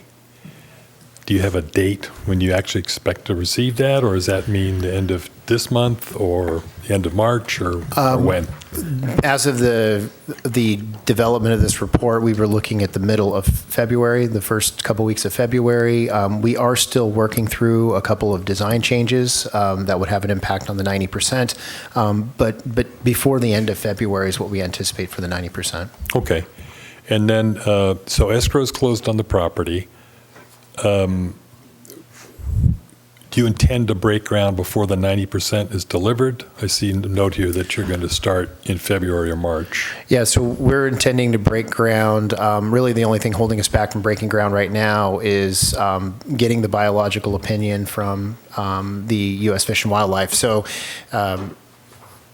in terms of kind of the critical path items right now, we're sitting here waiting for the biological opinion from U.S. Fish and Wildlife. Once we receive that biological opinion, we've got indication from the two funding agencies that they need to close their environmental process before we can start construction. And so they've indicated it'll be about a week behind receipt of the biological opinion from the service before they can close their environmental process. At that point in time, we can start construction. Theoretically, we could start construction right now. The only reason why we can't start construction is because of the federal dollars and these additional requirements that we have. So the whole Fish and Wildlife biological opinion piece has to be resolved before you can put a shovel in the ground. Is that right? Before we can do anything out there at all. And we're really not sure how long that's going to take. I like your optimism, but I'm not sure that, what if that doesn't happen? Well, there's some, the law has some guidelines on that. There's two different kinds of consultation. We've decided to, through the direction of EPA, who's the lead agency, to go with the formal consultation pathway, which has a time limit of 135 days. There is some discrepancy about when that 135 days starts. We essentially had made a request that would have given them approximately 90 days from when we believe the clock started to January 22nd when we were asking them to be completed. So there is a timeline on this. It is not it's not a blank check, if you will, and there is a set time when this needs to be done. Then you mentioned critical path. Is there, I read this thing about 2 times, believe it or not. Is there a critical path schedule in this report? There is. We do not include the detailed critical path schedule in the report, which is one of the items that I was remiss, I should have mentioned, that was discussed at CFAC, is including some more schedule information in there. When the report was originally developed, we use a critical path schedule to manage the project. What we report out in these quarterly reports are the critical milestones, essentially. That's what was developed and put forward in the original report. CFAC has asked for some additional detail in terms of a critical path schedule, and that's something that has been discussed in terms of if we have it and it can be provided. It's currently not provided in the quarterly report. And clarify that CFAC, a few members have requested that, but that was not a formal recommendation from CFAC. Thank you. So for those of you who don't know what a critical path schedule is, I think it's important to understand the importance of them. If you were going to build a house and the contractor said, correct me if I'm wrong, Eric, but contractor said, I'm going to build this house for you in a year. And the owner says, well, how do I know that we're on schedule? And the contractor will say, okay, I've got 1 month to put in the foundation, 2 months for framing, this for the next, and so forth and so on. And there's sequential events. And so you know if the contractor, if the project is on schedule, if those specific dates are being met. And is that a fair explanation, reasonable explanation? Yeah, that's a good explanation. Our critical path schedule runs, the end of our critical path is essentially the TSO compliance date. We have other activities that are being accomplished, some ancillary activities like the injection wells that are not on the critical path, but our critical path runs to that TSO compliance date of February 28th. Okay, so I read this report and maybe I missed it, but I don't see a critical path schedule with milestones that lead to the TSO date. Specifically, I don't see anything about the Fish and Wildlife piece. I don't see anything about due date of the piping design project, which you note in one of these tables here that it's at risk and might drive the project beyond the TSO date. So I appreciate your optimism, but in looking at this, I see some issues. So just to clarify, we do have a critical path schedule that we use to manage, and we are just reporting out the details from that critical path So where can I schedule. find that in the report? It's not in the report. Okay, so this is something I've had multiple conversations with our city manager about, and I've talked about it in several council meetings for a year.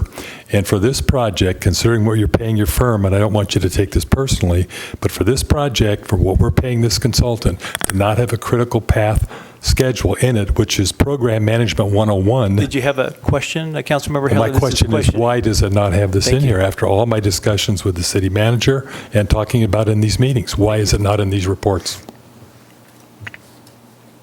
It could be added to the reports if directed by council. Okay. Let's move on here to my next question.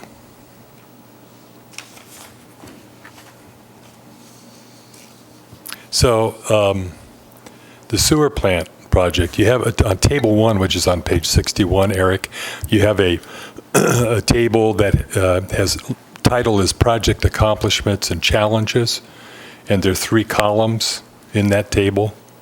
The first column identifies critical challenges. The second column is actions to overcome the challenges. And the third column is likely outcomes.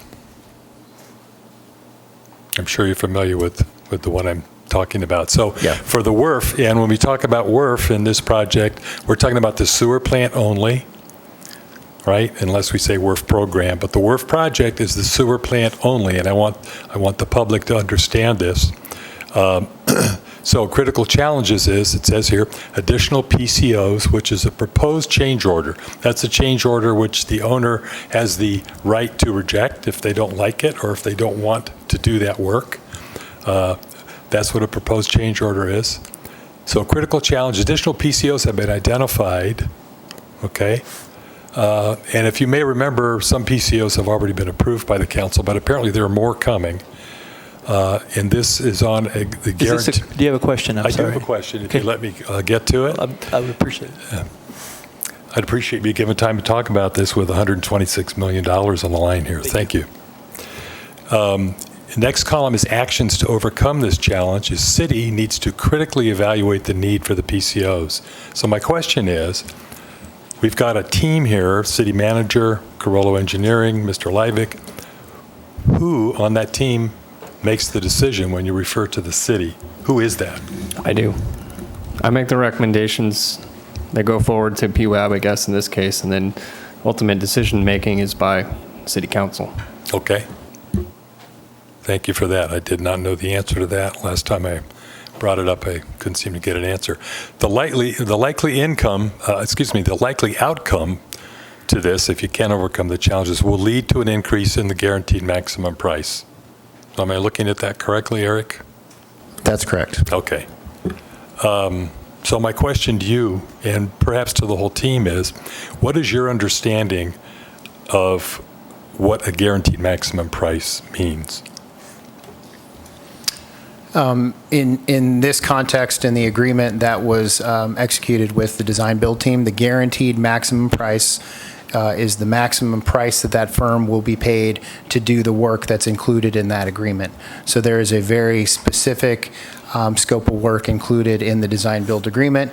We refer to it as Exhibit B in that agreement, which identifies exactly what the guaranteed maximum price is paying for.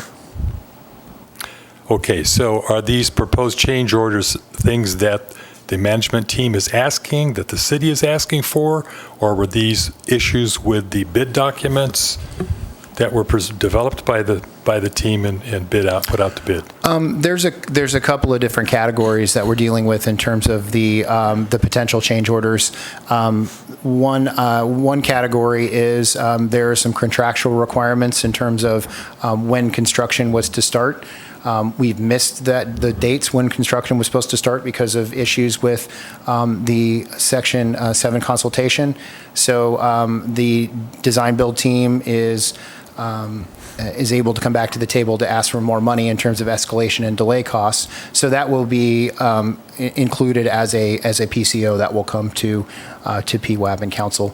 We're also dealing with additional costs from Fish and Wildlife in terms of the red-legged frog. We're going to use our environmental allowance that's included in the project, but likely some PCOs that we bring to PWAB and council will be as a direct impact to the red-legged frog and the avoidance measures that we're adopting in order to be in compliance with the services request.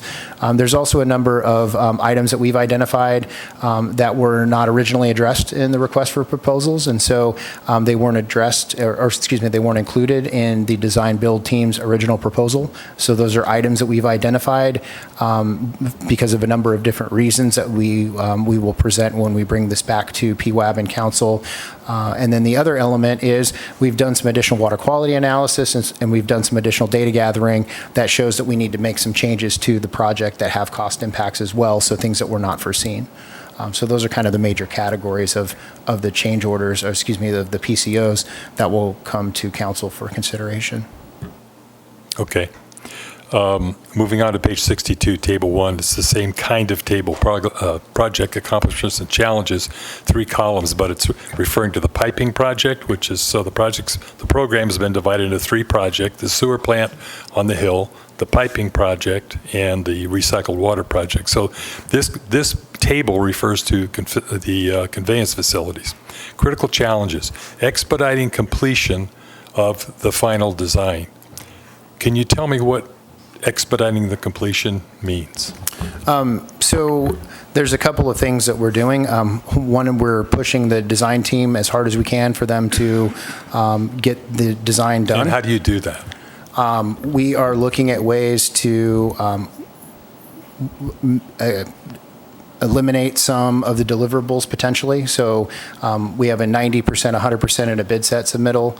We're looking at getting rid of one of those submittals to reduce the review time and be able to get it to us quicker, and so we can get it to bid faster. Is the city going to get money back from this consultant if you eliminate what they're contractually obligated to supply? They are paid on a time and materials basis. So we will look at essentially it's a similar amount of work, so there may be some cost savings there depending on the deliverable that So you mean to eliminate. tell me for designing the pipeline and the pumps that connect the existing sewer to the new sewer plant, it's not a fixed price contract, it's time and materials pay as you go? It's a time and materials not to exceed contract, yes. Not to exceed. Okay, is there any language in the contract that the city has with this designer that gives us leverage? Are there penalties? Are there specific deliverable due dates?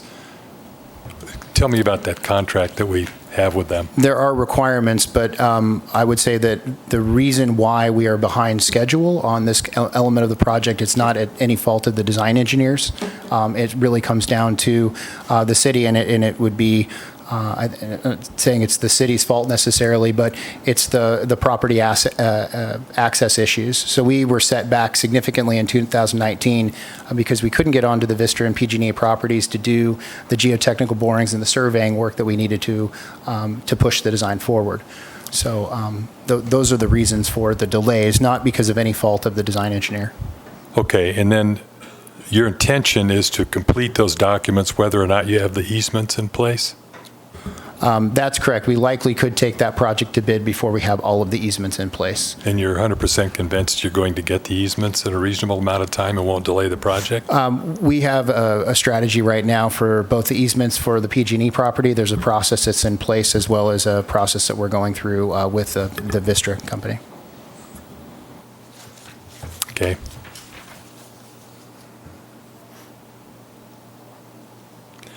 It bothers me, frankly, that you're eliminating intermediate design deliverables.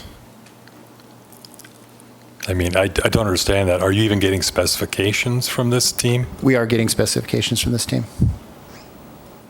And do you feel you're exposing the city to any risk by eliminating some of these deliverables? I don't believe so. If I had been the one to develop the scope of work for the design engineer originally, I wouldn't have included as many deliverables as were included in the original contract. Well, you just have 3, don't you? 30, 60, and 90? There's a 30, 60, 90, 100%, and a bid set. So there's a total of 5 different design deliverables. It's not that unusual. Let's see here. So the likely outcome for the possibility that the design is delayed, it says here in this column, further delays in the start of construction of the conveyance facilities, the piping portion of the work, could impact the start of the work and delay compliance with the time schedule order. At what point in time will we know that this design work is far enough behind that it's going to impact We know now. I don't have, so the critical path schedule does not show the completion of the pipelines currently on the critical path. So as you mentioned previously, we're trying to keep the pipelines off of the critical path. Perhaps you could let him finish the answer. Multiple times you've interrupted him. Maybe he could finish and then go on with your question. Thank you. Go ahead, Eric. I was just going to say that the pipeline is not currently on the critical path. So if you can imagine, the pipeline and the treatment plant are essentially on parallel paths. One doesn't really impact the other until we have a finished wastewater treatment plant that we can't start up and commission because we can't get wastewater to it. So at this point in time, we anticipate that the pipeline will be completed based on our current schedule before the water reclamation facility will be ready for startup and commissioning. So therefore, the startup and commissioning of the water reclamation facility at this point in time right now is not dependent on the completion of the pipeline. If we continue to have delays and push out the design and construction of the pipeline, then we could get into a situation where the water reclamation facility is built and it's sitting and ready to be tested, start up and tested, but we can't get wastewater to it. At that point in time, as I mentioned, that our current schedule shows us about being ready for substantial completion about 325 days prior to the TSO compliance date. So we still have about 11 months of float in our schedule. I got to tell you, I'm confused because I'm looking at this column and it says further delays in start of construction. You're showing July 2020 as the start. This is for the piping. Could impact the startup of the WRF and delay compliance with the time schedule order. So maybe we're not there yet, but my question to you is, if we had a critical path schedule, it would show me when we're at that date. Mm-hmm. And I have no idea if that's tomorrow or 3 months from now. Yeah. I have that information I can provide. Okay. Easements we talked about.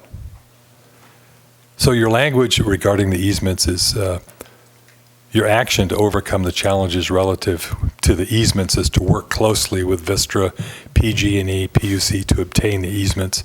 What does it mean to work closely with them?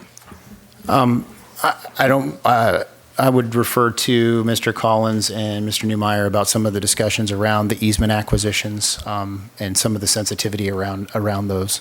Okay. Right now, the city is right now in ongoing discussions with both Vistra and PG&E to acquire the easements. And if we wanted to discuss that in closed session, given that it's subject to litigation, we could do so. Well, I think it's important that it be on the critical path schedule, first of all. If it needs to be discussed in closed session, that's fine, but I'm very concerned about it. I'm very concerned. Do you have a question? It's the question now. Okay. That's a discussion item, and that's appropriate for then. Thank you very much. Thank you. The question is, why hasn't this been resolved sooner? I mean, the pipeline route has been established for, 2 years? The City Council formally adopted the pipeline route in February of 2019. If I could address the easements again. Sure. The easements that we're seeking are owned by private parties, and we right now are in discussions with them to purchase those easements, and we're pursuing all avenues of securing the easements. And again, the rest of the issues involving the easements would be an appropriate subject for closed session. Okay. So in the likely outcomes column here for this issue, it says delayed receipt of the easements may actually complicate or delay construction, which will lead to us missing the TSO completion date. So it's back to the same thing I'm not comfortable with no critical path schedule. I don't know if that's going to happen tomorrow or 2 months from now. So anyway. Let's see here. General, table 7 on page 72 with general project activities cost. There's a very little teeny footnote at the bottom of that, footnote number 3. The font size is about 2. But I see here that Corolla's projected estimate to complete the entire program has increased by 30%. Can you, from the number that you gave us in April of 2018, can you tell me how or why your management fees, your projected management fees are 30% higher than what they were less than 2 years ago?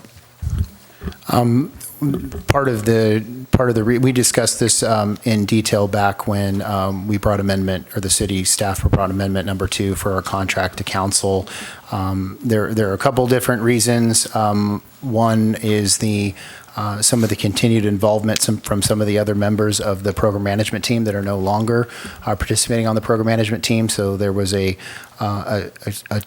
chunk of effort that was set aside for them that is no longer being done. And I'm trying to think of some of the other reasons that we discussed back in. That's the other is there's, in terms of the construction schedule, thank you, Rob, we had anticipated that a lot of the construction management activities for the conveyance facilities and the recycled water facilities, i.e. the injection wells, would occur concurrently. And as shown, the recycled water facilities have pushed out because of some of the delays on the hydrogeo work. So those are 2 of the major reasons why those costs have increased. Okay. Those projections have increased. Excuse me. Okay. So in looking at this number, I'm not sure that I understand that, to be honest with Eric, but a 30% increase. But I'm not going to go into it anymore at this point. Those are my questions. Thank you. Thank you. Thank you. Any questions to my left? None? Okay. Eric, thanks. A couple questions for you and then potentially Scott. The red-legged frog issue, as I understand it, had an added requirement that was due to the WIFIA loan and was secondary to a federal level review, the EPA primarily. And is that really the lead agency that not has caused but has been involved in negotiations with Fish and Wildlife and really is handling the timeline schedule for that issue?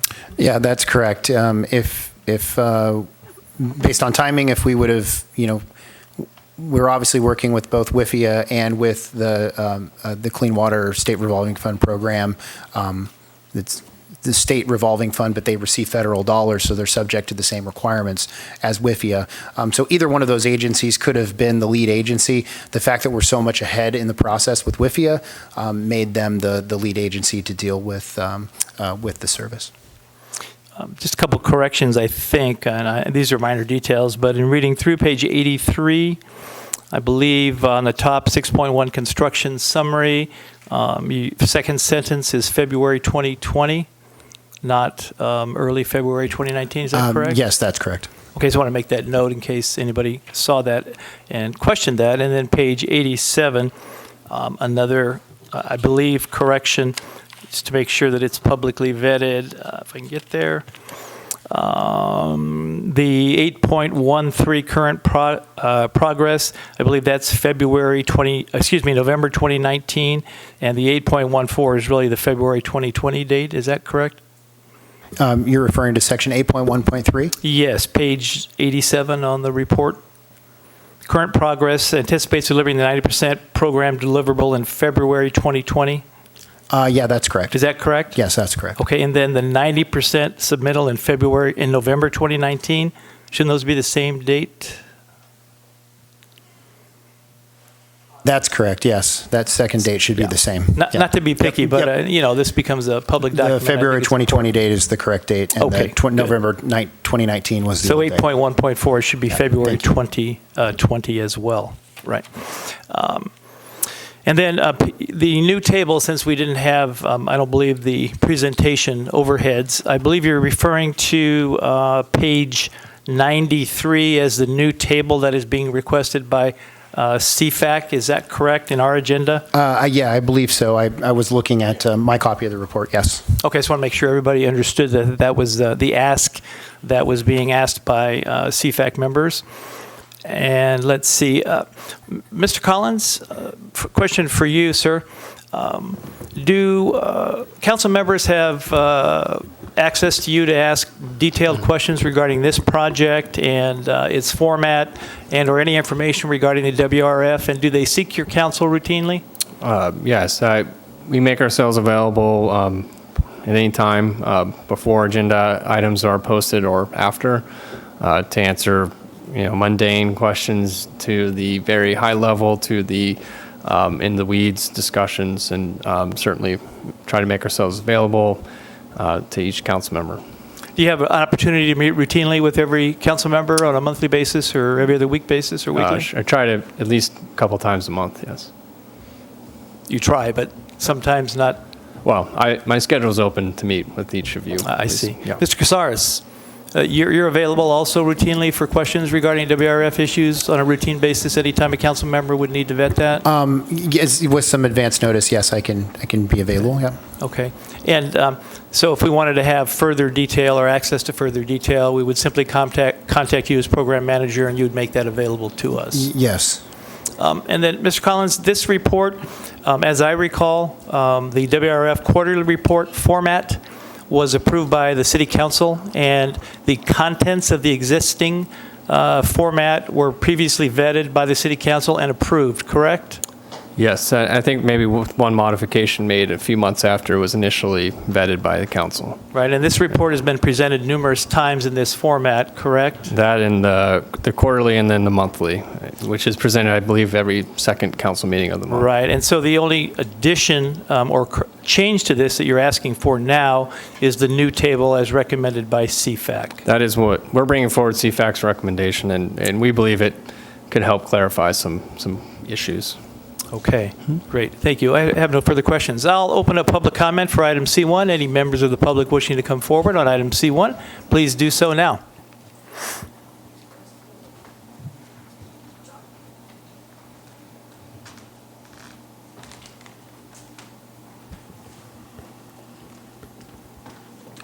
John Weiss, business owner and resident in Morro Bay. I want to commend the previous council and staff for obtaining low-cost loans and with the hope of reducing the cost for Morro Bay ratepayers, which I am one twice. In the public, I'm often asked about how the water rates might be reduced, so I hope that that will in fact happen. I'd like to ask a question relating to the 3 218s that have already been passed and to have affirmed by mayor and council that they are sufficient funding for the current project that we have been talking about tonight.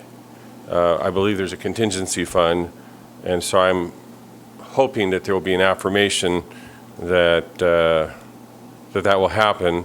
I do note that there is nothing that I see budgeted for the demolition of the old plant, and I wonder if that's going to, in fact, take place within that budget of $126 million approximately. I'd also like to ask another question, which is, has the plant that is being submitted in the quarterly review been resized or sized for the fact that Cayucas will soon not be using our outfall, which has been using 25% of our usage? I'd also like to ask what I think a reasonable ratepayer would say, which is about the current project being within the budget. Is it still true that there will be the possibility of a water rate reduction? Because this has certainly been alluded to not that long ago. Also, I just heard, and I want to make sure I understand correctly, that the plant could be built and not have the ability to bring the pipeline to the plant, which concerns me as a ratepayer. So I hope you have time to answer those questions. Thank you very much. Thank you, John. Public comment is still open for item C1. Any members of the public wishing to come forward, please do so now. Welcome, Betty. Thank you, Betty Winholtz. Some of these are comments, some of them are questions. As I listen to the report, you've talked a lot about the red-legged frog, but where is the goby and the snail in this process? Are they no longer of concern? I'd like to know about that. It seems to me that the need for the $13,500 for a person to keep the record straight kind of falls under the responsibility of the program manager. And it seems to me, and I don't mean it personally, but if that job hasn't been done correctly, then that money should come out of his salary, not out of our water fees. Also, I find the title of this report called Water misleading because it's really about our sewer plant and the water. And so is that just for PR sake that we mislead people by the title of the report? I think when you're asking about putting in the table for a CFAC that they're requesting, could you also include this critical path document into the next report, as Councilmember Heller has said? So that's two things that would change. I can't tell you which table it was in, but in one of them I read that the conveyance contract starts at say ground zero, and then it doesn't say it's going to be completed for 2.5 years. Am I misreading that? That it's going to take 2.5 years to do the construction on the conveyance. And just as a layperson, I'm not understanding how PWAB is going to fulfill WRFCAC's responsibilities because they do not have the expertise that they had, and maybe that's what you're looking for. I don't know, but it doesn't seem effective or efficient. Also want to comment that this is the first the public has heard that you've actually acquired the property, and I'm wondering how and why that's been delayed and why we didn't know about that before, or that was happening.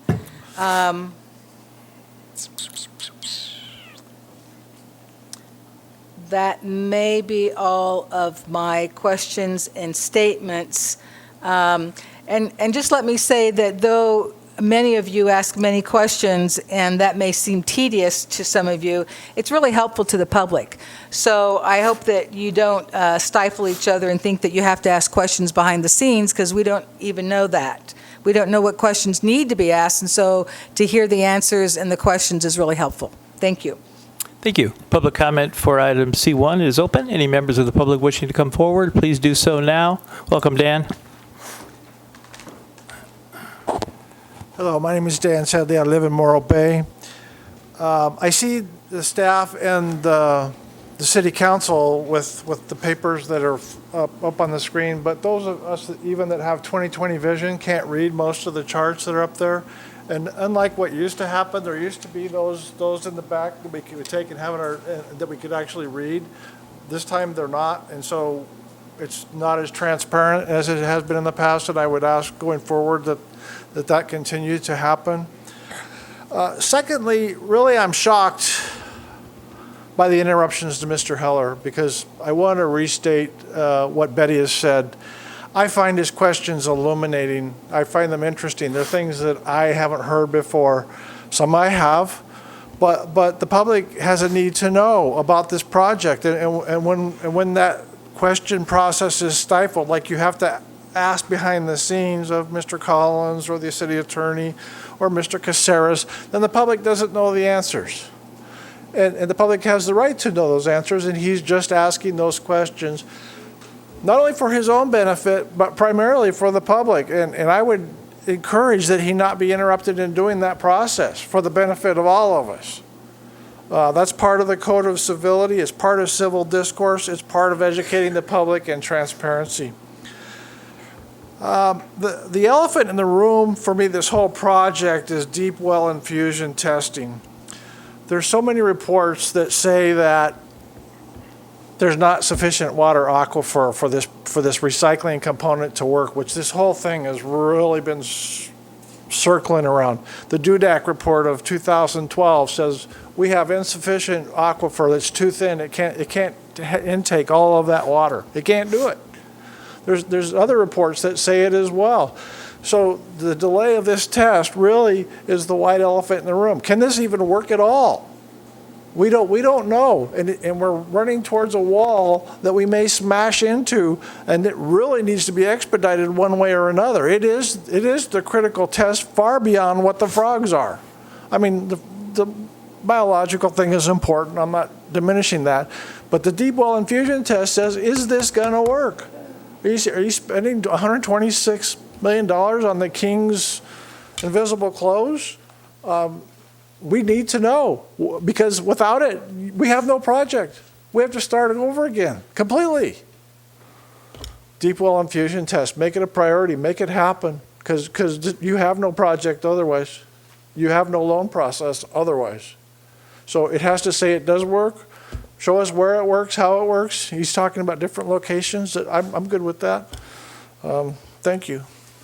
Thank you. Public comment is still open for item C1. Anybody wishing to come forward, please do so now. Welcome, Linda. Good evening, Mayor and Council. At the top of page 59 of the agenda, C1, staff report, it says, all components of the water reclamation facility project are currently in progress. Each report since March of 2019 has said the exact same thing. There is no apparent progress being demonstrated since the project is currently on hold. So how can they keep saying this? How long can this be said before the City Council realizes that the project is not progressing at all and the public is just being fleeced? Each schedule that has been prepared for the project since January of 2013 has yet to be honored. Originally, the city was going to have an operating facility in 5 years. It has now been over 7 years, and construction hasn't even commenced.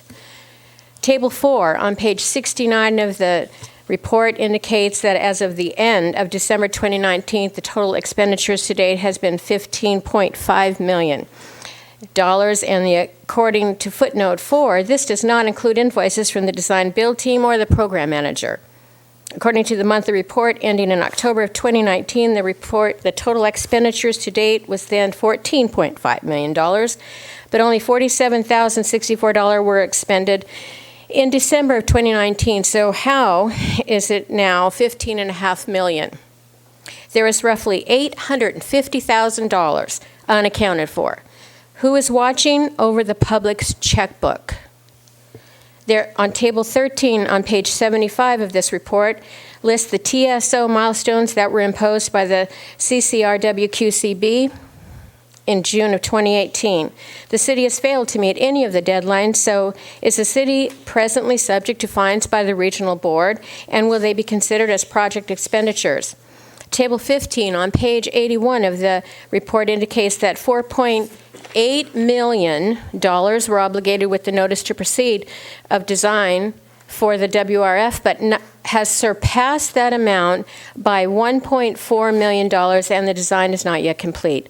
Subtracted from the total guaranteed maximum price amount of $67,234,512, it leaves approximately $61 million remaining for the WRF construction and completion of the design. Since the 12-month period in the design build contract has elapsed and several change orders have been added to the cost with more on the horizon, the WRF construction alone will certainly be much more than $61 million remaining. The contingencies that are being spent down were supposed to be for the construction phase, but are already being run out due to the design and program management. I find it impossible to believe that the final price tag for the project will remain at $126 million.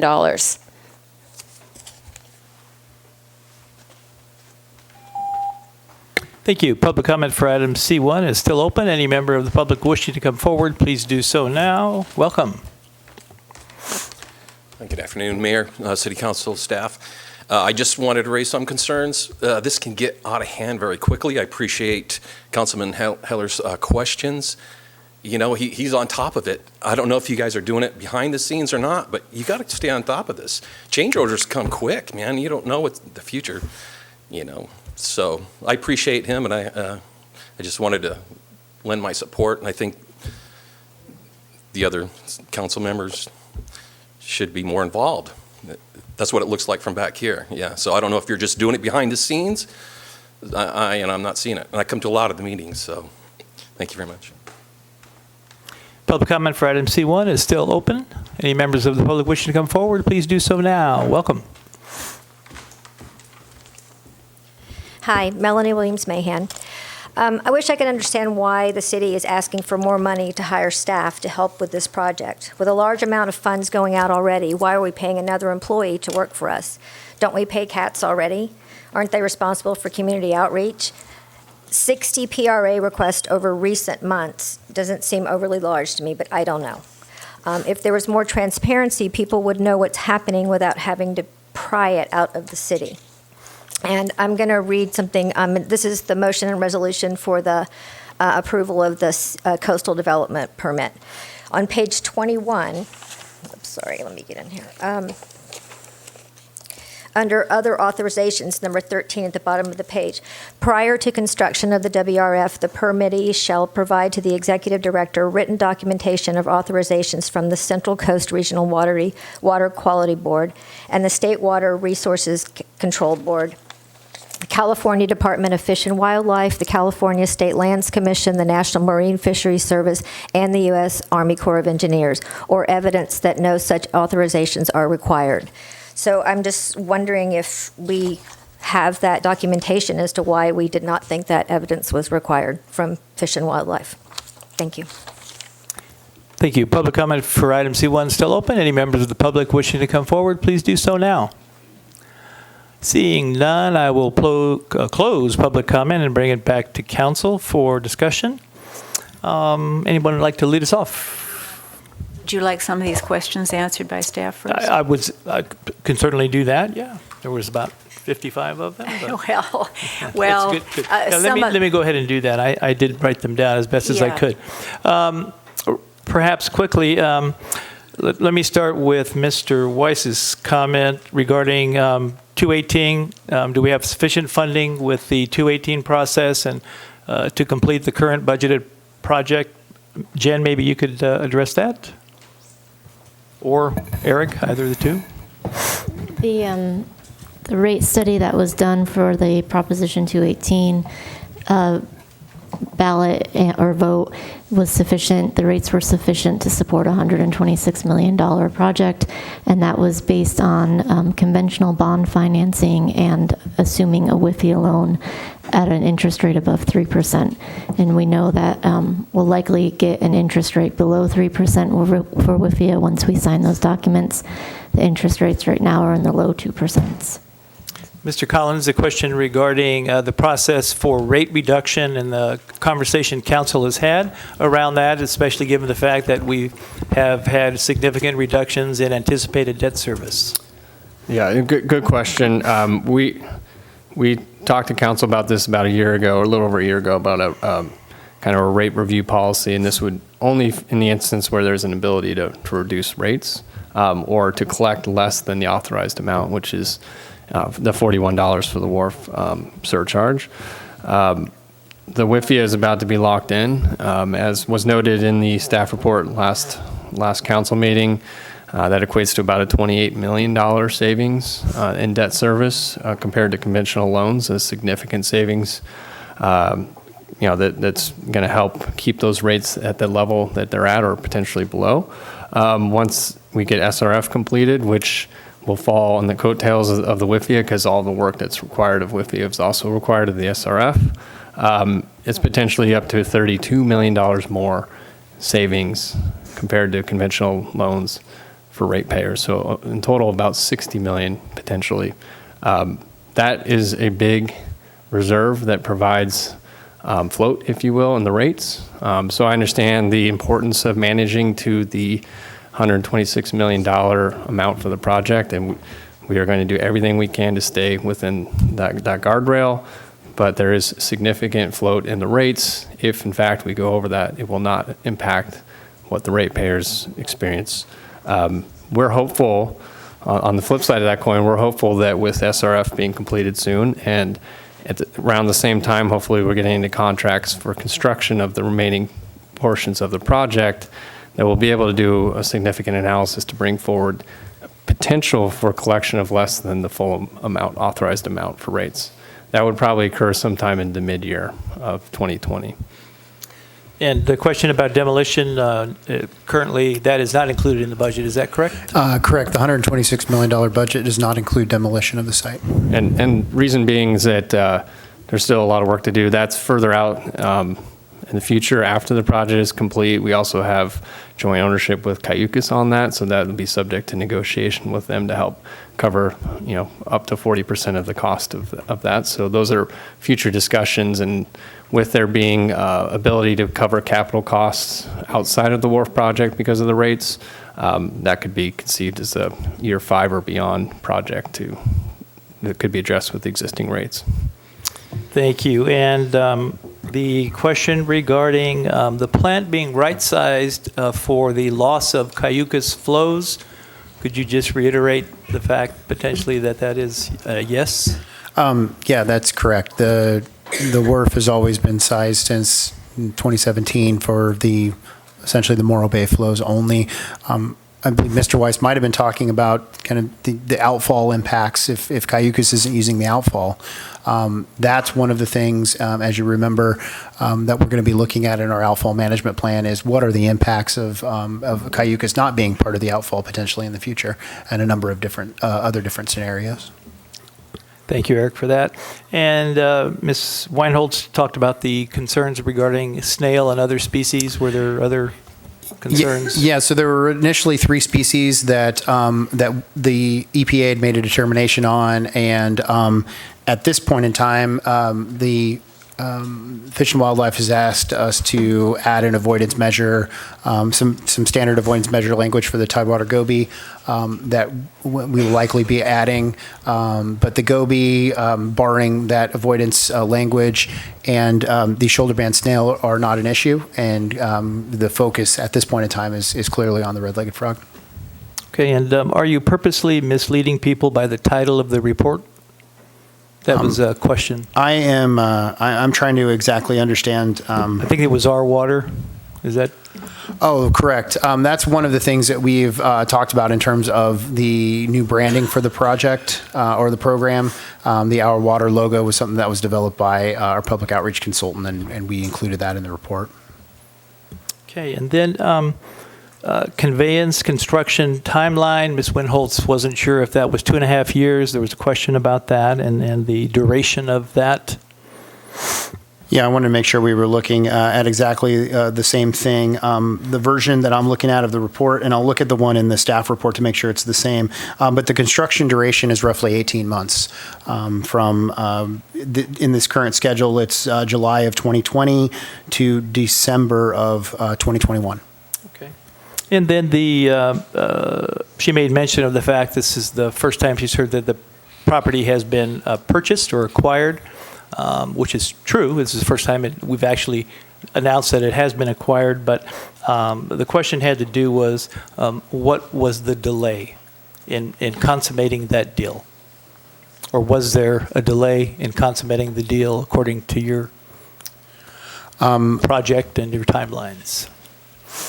We're referring to the Tri-W property. Exactly, yes. I'm assuming, Rob, if you want to answer that, Excuse me. Sure, we had estimated that escrow would close somewhere around December 22nd. The Tri-W property owner was not available for signing of the deed over to the city until after the first of the year.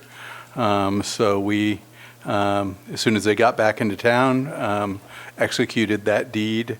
We funded the project I believe, on the 22nd of December. So we're just waiting for their signature on the deed.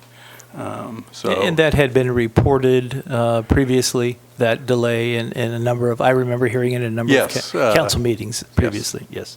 And then the question about handouts not being available, I'll just answer that I agree with Mr. Sedley's comment. I didn't have the presentation either. I can't see it, and it would be nice, staff, if we could have all presentations prior, so thank you for that comment. Also, the elephant in the room, Mr. Sedley indicated that there are other reports that say IPR cannot be done. Could you just comment on that? Or, and I know you talked about the status of IPR and the easements that are necessary to complete the testing, but that is a concern that's being raised. There is only one report that I'm aware of, and I believe it's the DUDEC report that talked about the ability to do potable reuse via groundwater injection. All the other reports that have been developed by registered hydrogeologists show that it is feasible to do injection at both the west and east injection locations that were included in the city's environmental document. Okay, and then some questions about Table 4, page 69, expenses being $15.5 million, and on a previous report being $850,000 less, quote unquote. Where is the $850,000? It appears to be unaccounted for. Yeah, so that money was expended, and you can see that detail in the reports that were developed for October.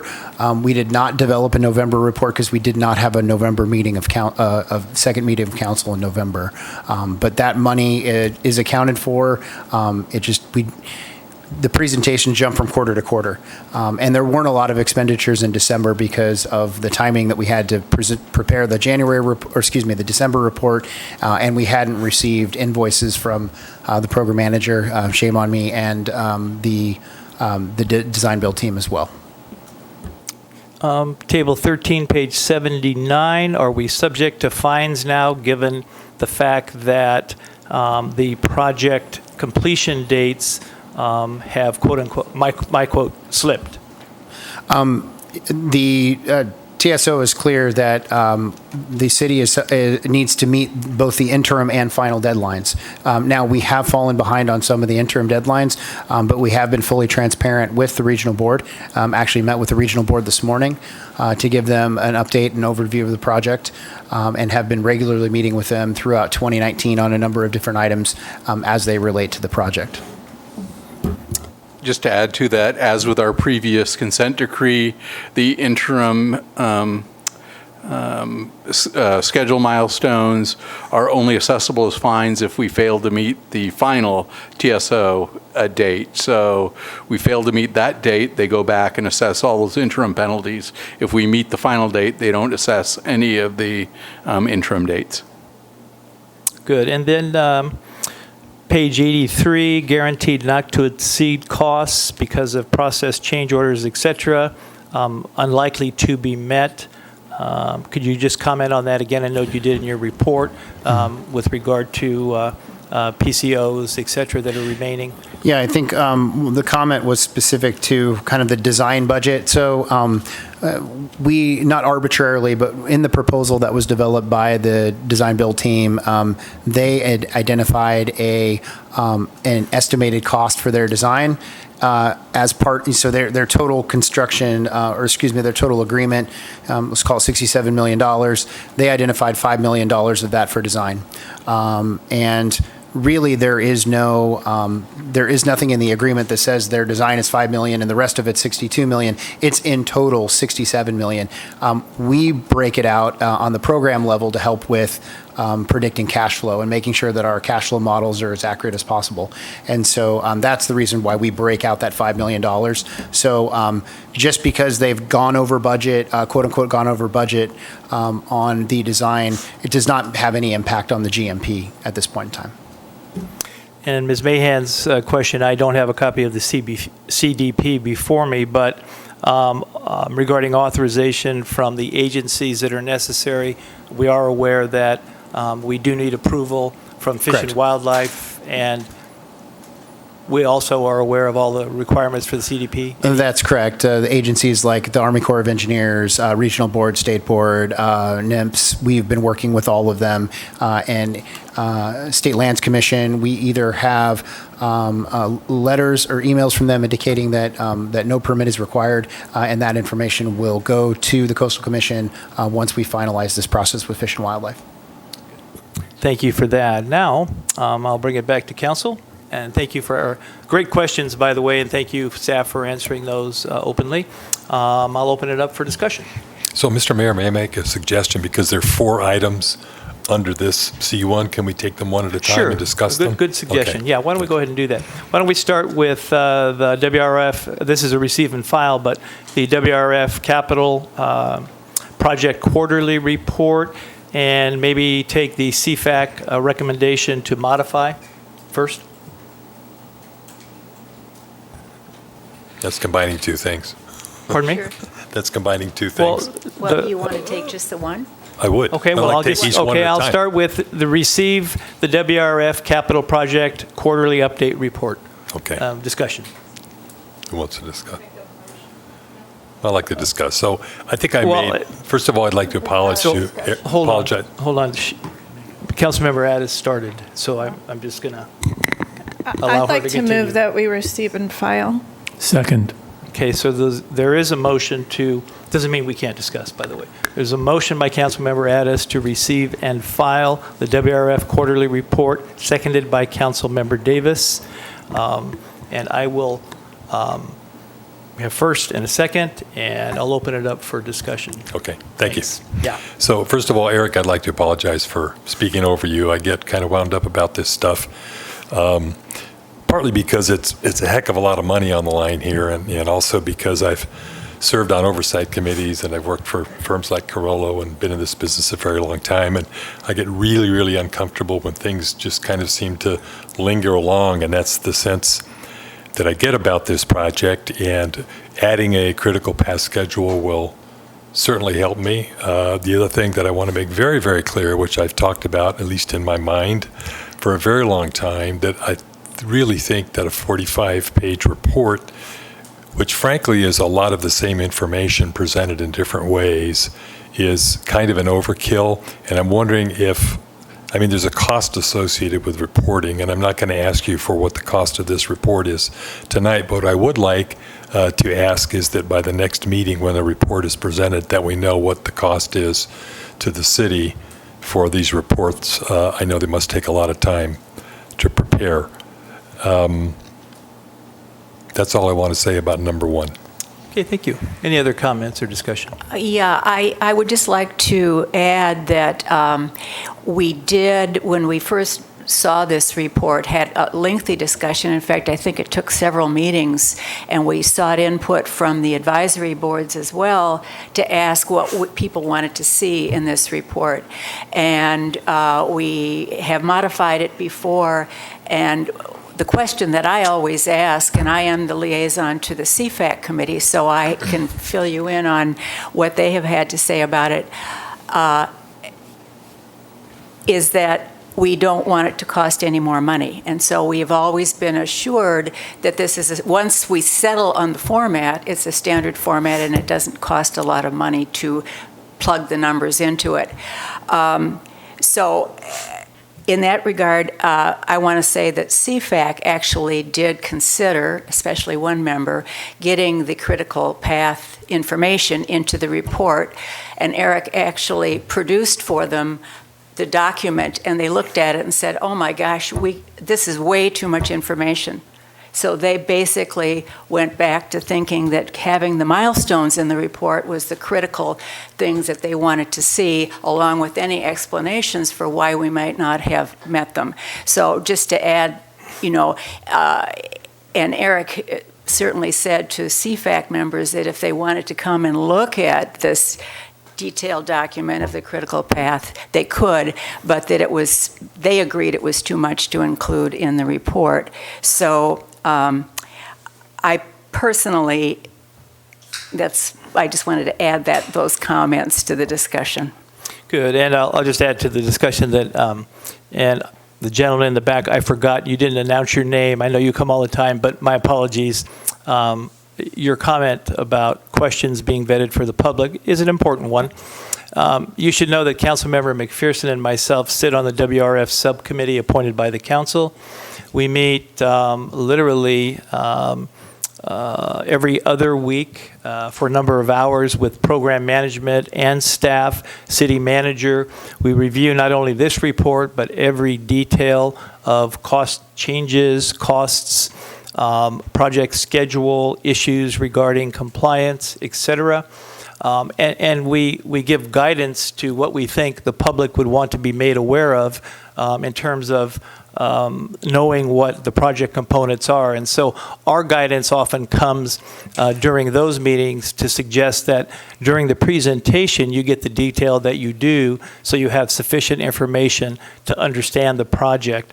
This is a huge project, and I could imagine if you don't attend every meeting, and even if you did and you weren't involved in the middle of every discussion, it's hard to follow all the moving parts. And so thanks for the comment. I appreciate that. We do not often repeat a lot of the questions that have previously been asked that have been included in the presentations that we ask for staff to bring forward as a matter of transparency. I just wanted to make that comment for Councilmember McPherson and myself who sit on that subcommittee.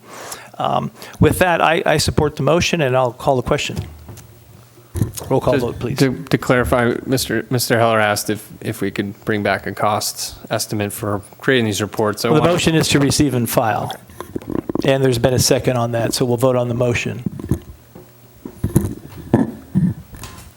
Councilmember Addis? Yes. Councilmember Davis? Yes. Councilmember Heller?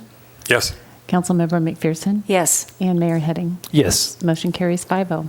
With regard to review of the recommendation from CFAC to modify the WRF project quarterly update report, adding that table that you saw, again, I'm not sure what page it was on. I could look really quickly and find it for you. 93. Page number 93 of the agenda. I'll entertain any discussion you might have or entertain a motion regarding that. I'd like to move that we approve modifying the WRF Capital Project quarterly update report by adding that table on page 3. Second. So we have a motion by Councilmember Addis to approve the recommendation by CFAC, second by Councilmember Davis, and I'll ask for other discussion on that. Yeah, I do have discussion on this issue.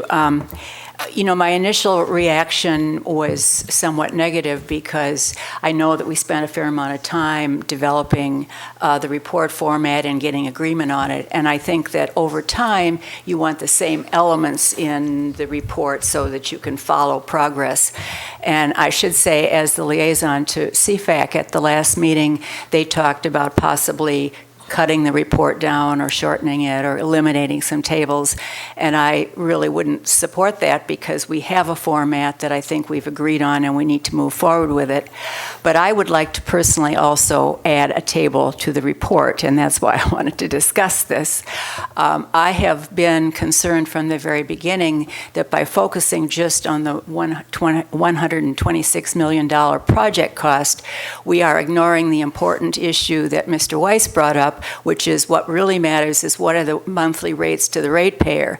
And I would like to see us include a table in this that looks at how we are, with each successive action that we may take, especially once these loans are approved, we actually show how much money we are saving in the rates. Now, we may not actually ask for that reduction at the time because we could do capital projects with it, but at least it would show that overall this project team has really managed this project by reducing the overall cost to the ratepayer. And I think that's important to show in the report itself. It could be a very simple, just a graphic, but I would personally like to see that because I think it's the important element that we somehow seem to forget when we focus on the $126 million figure. Thank you, Councilmember McPherson. I'm going to stick with the motion with regard to the motion that was made and seconded, which is to receive the CFAC recommendation to modify it. And I'll come back to both Councilmember Heller's request and yours at the end, if that would be okay. All right, sure. Your cost As far as request. discussion goes? Cost, your question on the previous item on cost. I'll come back to that. Okay. Are we discussing item 2 at this point? We are, and if you have comments. May I? Yeah. Absolutely. Okay, so I'd like to commend the CFAC for what I understand is a consolidation of a number of tables into a single table, which kind of goes to the point that I've talked about, in that I think there's a lot of redundant information, and the CFAC is doing exactly what the CFAC should be doing with respect to financial information, and I want to thank them for their work in that regard. And suggestion item number 2. Great, thank you. And with that, I do support the motion as well, and I will call the question. Roll call vote, please. Councilmember Addis? Yes. Councilmember Davis? Yes. Councilmember Heller? Yes. Councilmember McPherson? Yes. And Mayor Heading? Yes. Motion carries 5-0. And that brings us to item 3, review and provide direction regarding the roles of PWAB and CFAC regarding the WRF project. Perhaps I'll start on this one with a little discussion. I really feel that the role of CFAC needs to be very specific and extremely importantly outlined in terms of what the expectations are of council. And I'm proposing that perhaps the global overview or oversight that was previously recommended be now revised to include the following duties and responsibilities. The first would be a review of global project expenditures versus budget variances. The second would be review of project change order costs and their appropriateness. The third would be to review debt service recommendations from staff, including use of cash or other funding sources such as WIFIA or SRF, and the impacts on ratepayers. Bottom line, appropriate use of funds review. Number 4, review cash flow performed to ensure we maximize use of funds available versus the time use of money.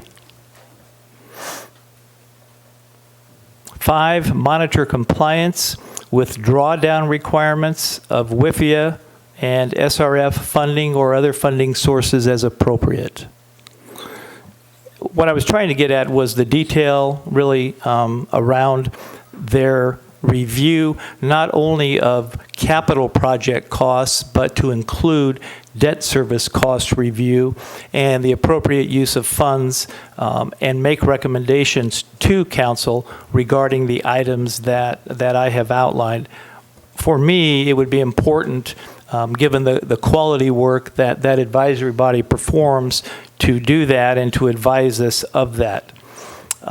With regard to PWAB, my recommendation is the same as staff's, which I find on page 48 of the report. PWAB receives general updates from public works staff at each PWAB meeting, and those updates include general information about the WRF. The staff recommendation is that tradition should continue. In addition, it is recommended that PWAB also review major technical decisions that necessitate a recommendation to the City Council. I would agree with that staff recommendation and consider that an appropriate role for PWAB, and then the previous comments for CFAC. And with that, I'll open it up to discussion for those items. Mr. Mayor, on the last recommendation, PWAB review major technical decisions, would you consider that PCOs would be part of that? Absolutely. Okay, thanks.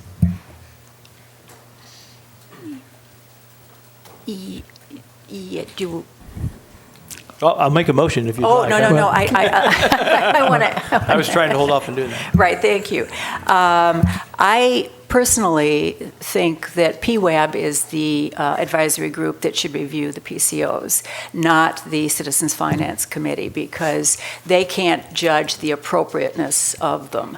That's a technical issue of whether or not it's justified, and I don't know that I think that the PWAB, which, by the way, does have several engineers on it, we just appointed another engineer to that group. So they really do have the expertise to review the technical aspects of the project, and that's where I think that review should take place. Councilmember Heller, yes, thank you. So my comments with respect to item 3 here is that neither the PWAB nor the CFAC have the technical background to review PCOs on this highly technical project. That technical knowledge was held by the WRFCAC. They worked intimately on this project for 4 years.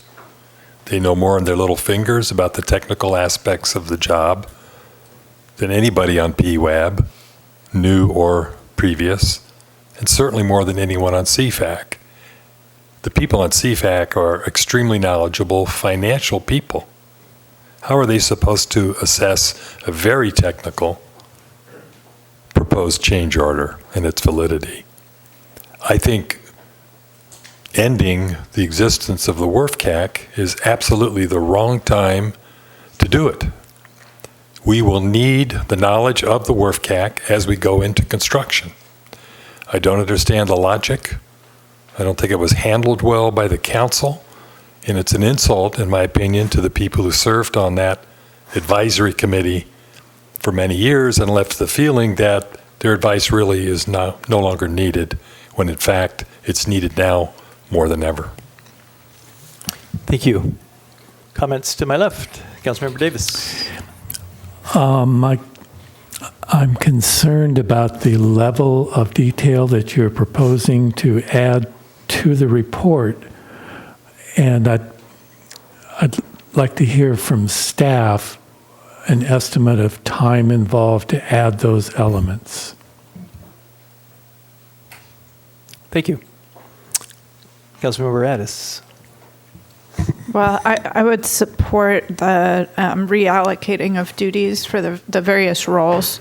I would be fine with PWAB reviewing major technical decisions, including the PCOs, and the rest left to CFAC. So I support that. I could see adding the information that you're asking for. I'd like to know from staff as well. So I think it's a good question in terms of staff time. I always hate to overburden staff. I could review what I had suggested. And by the way, I wasn't asking CFAC to review PCOs, but the costs associated with PCOs. I'm open to leaving that out if that's preferable. But review debt service recommendations from staff, including the use of cash versus other funding sources, and an analysis of impacts on rates. So in other words, use of funds or use of money. Review cash flow performance to ensure that we maximize use of funds vis-a-vis the time use of money. 5, monitor compliance with drawdown requirements of WIFIA and SRF funding. And perform global project expenditure versus budget variance analysis. So maybe I can just try to answer Councilmember Davis's questions. With respect to the global project expenditures, I think the committee is already doing that currently, so there's no additional staff time. The items 4 and 5 that the mayor referred to regarding cash flow and monitoring compliance with the drawdown, that leads into our investment reporting that we do to the committee.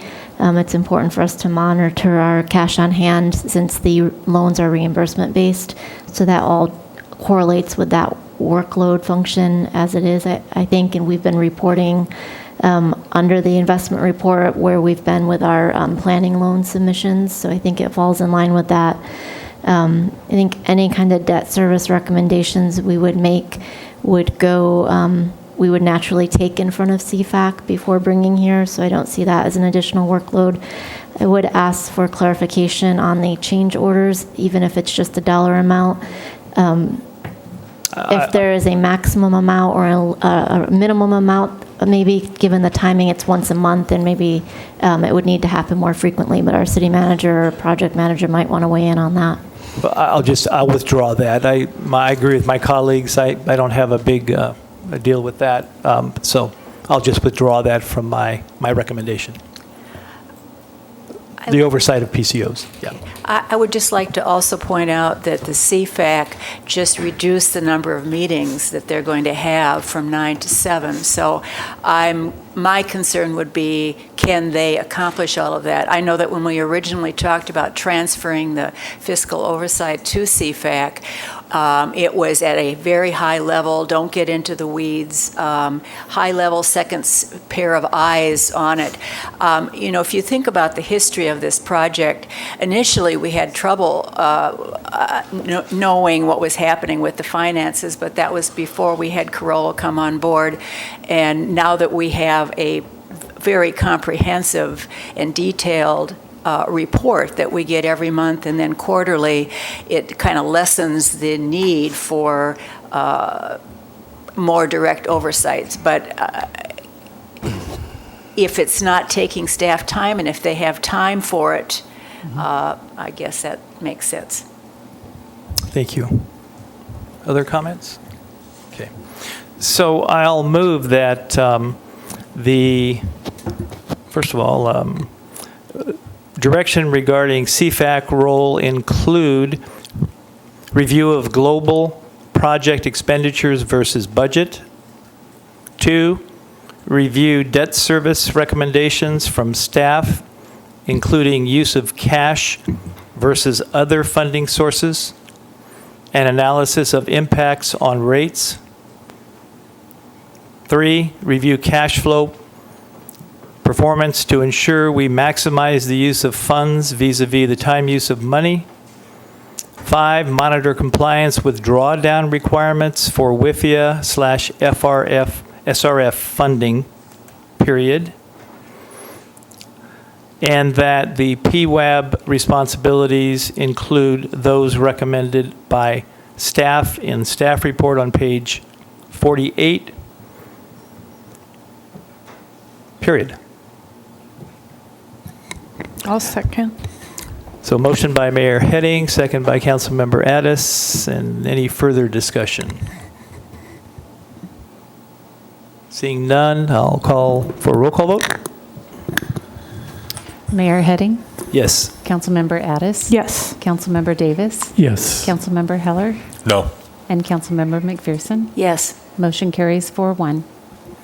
Let's go ahead and take up adoption of Resolution 8-20, authorizing a budget adjustment for temporary part-time staffing to assist with records management. So I move. Go ahead. I move the council adopt resolution number 08-20, authorizing a budget adjustment for temporary part-time staffing to assist with records management for the project. I'll second. Tie goes to the runner. So a motion by Councilmember Davis, second by Councilmember McPherson for the staff recommendation for adopting Resolution 8-20. Any discussion? Yes, Councilmember Heller. First of all, I'd like to thank our city clerk for all the PRAs that you deal with, and you do a remarkable job, in my opinion. I certainly understand your need for additional help on this.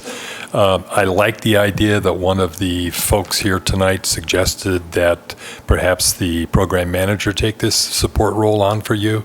I think we've budgeted $400,000 for public outreach to the program manager. It seems to me there might be some money in there to handle this function. At least to pay for it. So those are my thoughts on this item. Thank you. Councilmember McPherson. Yeah, I just want to point out that these public records requests go back well before the Corolla team was managing the project, so it'd be very difficult for them to take on this role. Some of them go back to 2000 and some 3, I think I saw one. Besides, they involve not just records that pertain to Carollo, which they would have control over, but also to all of the staff that's been involved in this project. So it really is going to have to be something that is done out of Dana's office, I believe. And so I don't see that, I think Carollo is absolutely fulfilling their responsibilities for keeping track of all the records that pertain to their business on the project. So that's my comment. I support it. I support the motion as well. I agree with Councilmember McPherson's comments. The administrative costs for the program management team to do that, I think, would be excessive, nor would it be, and not be within the scope of what their requirement is. I have spoken with our city clerk and reviewed the magnitude of the PCOs, and it is taking away significantly from her other responsibilities as city clerk and delaying other important items and issues. To have this minimal amount of dollars allocated to assist in allowing this to happen, which there are legal requirements to meet these requests, I think is imperative. So I would support the motion. And just to add, I mean, I think the point Councilmember Heller is making is just there could be cost savings to allocate towards this expense. And sure, one of the things we're looking at is how to sort of trim back on the estimates on the outreach budget, but we won't know what those savings are until you've gone through the exercise of actually going through the public outreach. But we are trying to find ways to cut those costs. But in the meantime, we do need to budget. We need to appropriate budget for this particular expenditure. With that, I'll call the question. Roll call vote, please. Councilmember Davis. Yes. Councilmember McPherson. Yes. Councilmember Addis. Yes. Councilmember Heller. Yes. And Mayor Heading. Yes. Motion carries 5-0. Thank you. And I just wanted to circle back. Thank you, Councilmember Heller, for your question regarding the cost to actually prepare the report. And I think it would be within the purview of the WRF subcommittee to get that answer for you and bring that back if you would be satisfied with that. We'll get that for you. And then the question about Councilmember McPherson about adding debt service, was that covered? Just a table that actually shows the overall project cost and probably just tracking the amount that is going to be costing the ratepayer over time. Perhaps that also could be vetted through the WRF subcommittee and brought back as a recommendation with the next routine report? Okay. That's all right. Would that be all right? If not, you could make a separate motion. That's fine. Okay. All right. That ends item C1. How we doing? Biofluid break, or are you okay? Yes, biofluid break. About 3-minute biofluid break. We will be back at about 8:19 or thereabouts. Thank you.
Gentlemen, that brings us to item C-2. If I could get everyone's attention, brings us to item C-2, approval of amendment number 2 to Far Western's contract and authorization for the Public Works Director to sign the agreement. I will turn it over to Mr. Leibig. Thank you, Mr. Mayor. This item is before you to, as you stated, for a contract amendment authorization for Far Western for archaeological work anticipated with the program budget and identified in the draft EIR. It came out of the details of this came out of the programmatic assessment work that was done with the State Historic Preservation Office that requires delineation of potential archaeological resources along the pipeline route. So the archaeologists will be performing some borings to characterize those archaeological resources in conjunction with Native American monitoring. This was identified in the final EIR mitigation measure CUL for cultural -5, and the total amount of this amendment is $130,113 and a penny. I'm not sure how they estimated it that accurately, but they have. It will be a time and materials contract not to exceed, so we'll only pay for that work performed. That concludes my presentation. Happy to answer any questions between Eric and myself. Okay, thank you, Rob. Appreciate that. With that, I'll open it up for any council questions on item C-2. Looking to my left, any questions at all? None? To the right? I just have one. Yes, Councilmember McPherson, please. Thank you. Is this money that was budgeted in the project, or is this in the contingency, or I'm just wondering, is it additional work that wasn't planned? We had money set aside within the budget for some of these environmental mitigations, and this one maybe went a little bit over what we had budgeted in there, but it's still within the contingency amount that we have in there. So we had an inkling of what this would include. The EIR indicated that we were going to have to do some additional investigation work. Didn't know exactly what that was going to be until we got into the nitty-gritty with the State Historic Preservation Office, and so yeah, it's not impacting the overall program budget. Okay, thank you. Great, and I didn't have any questions. With that, I will open up public comment. Public comment is open for item C-2 on the agenda. Any member of the public wishing to come forward, please do so now. Seeing none, I will close public comment and bring it back to council and I'll entertain a motion. I move that the City Council approve and authorize the Public Works Director to sign Agreement Number 2 to the existing amended agreement with Far Western Archaeological Research Group Incorporated, dated December 1st, 2019, for continued archaeological support of the Water Reclamation Facility project in an increased amount up to $130,809 and for an extended term through April 30th, 2020. Second. Motion by Councilmember McPherson for staff recommendation, second by Councilmember Addis. Any further discussion or any discussion? Seeing none, roll call vote, please. Councilmember McPherson? Yes. Councilmember Addis? Yes. Councilmember Davis? Yes. Councilmember Heller? Yes. And Mayor Heading? Yes. Motion carries 5-0. Thank you. That brings us to item number C-3, Visitor Center relocation opportunity. The recommendation is to receive the status update from our city manager regarding the potential opportunity to relocate the city's visitor center to 575 Embarcadero and provide direction as appropriate. Then I'll turn it over to Mr. Collins. Thank you, Mayor and Council. Make this a brief presentation, really kind of give council and the community opportunity to weigh in. Ultimately, what we're looking for is just direction to continue pursuing this opportunity and not make decisions at this point. But ultimately, we have an opportunity to relocate the visitor center to 575 Embarcadero. This was a discussion last year with City Council. There was a sort of ad hoc group in the community that was formed to explore alternatives to the current location, which is right off of Harbor near City Hall.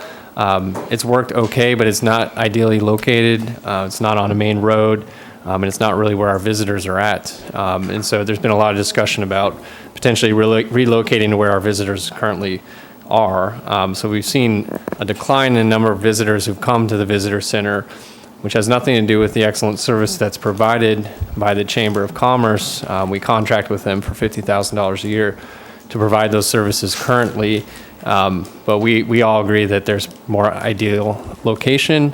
The challenge typically is trying to find actually identifying a spot that's available on the market that works financially and such. So we do have such an opportunity at 575 Embarcadero.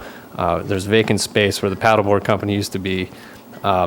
The TBID, or Tourist Business Improvement District, has discussed this. The Chamber Board has discussed this. Both are supportive of continuing to explore the opportunity. In fact, TBID has even discussed budget modifications to help address additional costs that would be rendered for the city, because there'd be rents that would have to be paid. Currently, we don't pay rent at the visitor center because we own the building. And there may be additional staff required depending on how this whole thing comes together. So I'll just show a couple of renderings. This is the 575 Embarcadero. This is just kind of a quick mock-up of what it could look like with signage, a very clear signage that this is a visitor center. This is a highly trafficked area down in the Embarcadero. The docks are out there as well, so you can kind of make it more of an experience than just a place to stop for a restroom break and find cool maps. This can actually be part of your experience in the Embarcadero area. Since it is one of the most visited, if not the most visited place in SLO County, it would make sense to have your visitor center there as well. This again shows kind of the dock area, and what we're talking about is having, well, there already is a public restroom on the facility. There's on-street and off-street parking, which are ideal for visitor center locations. And you can see the little red arrow pointing to where 575 Embarcadero is. Again, the tourist serving area, close proximity to a lot of restaurants, retail shops, and of course the Rock.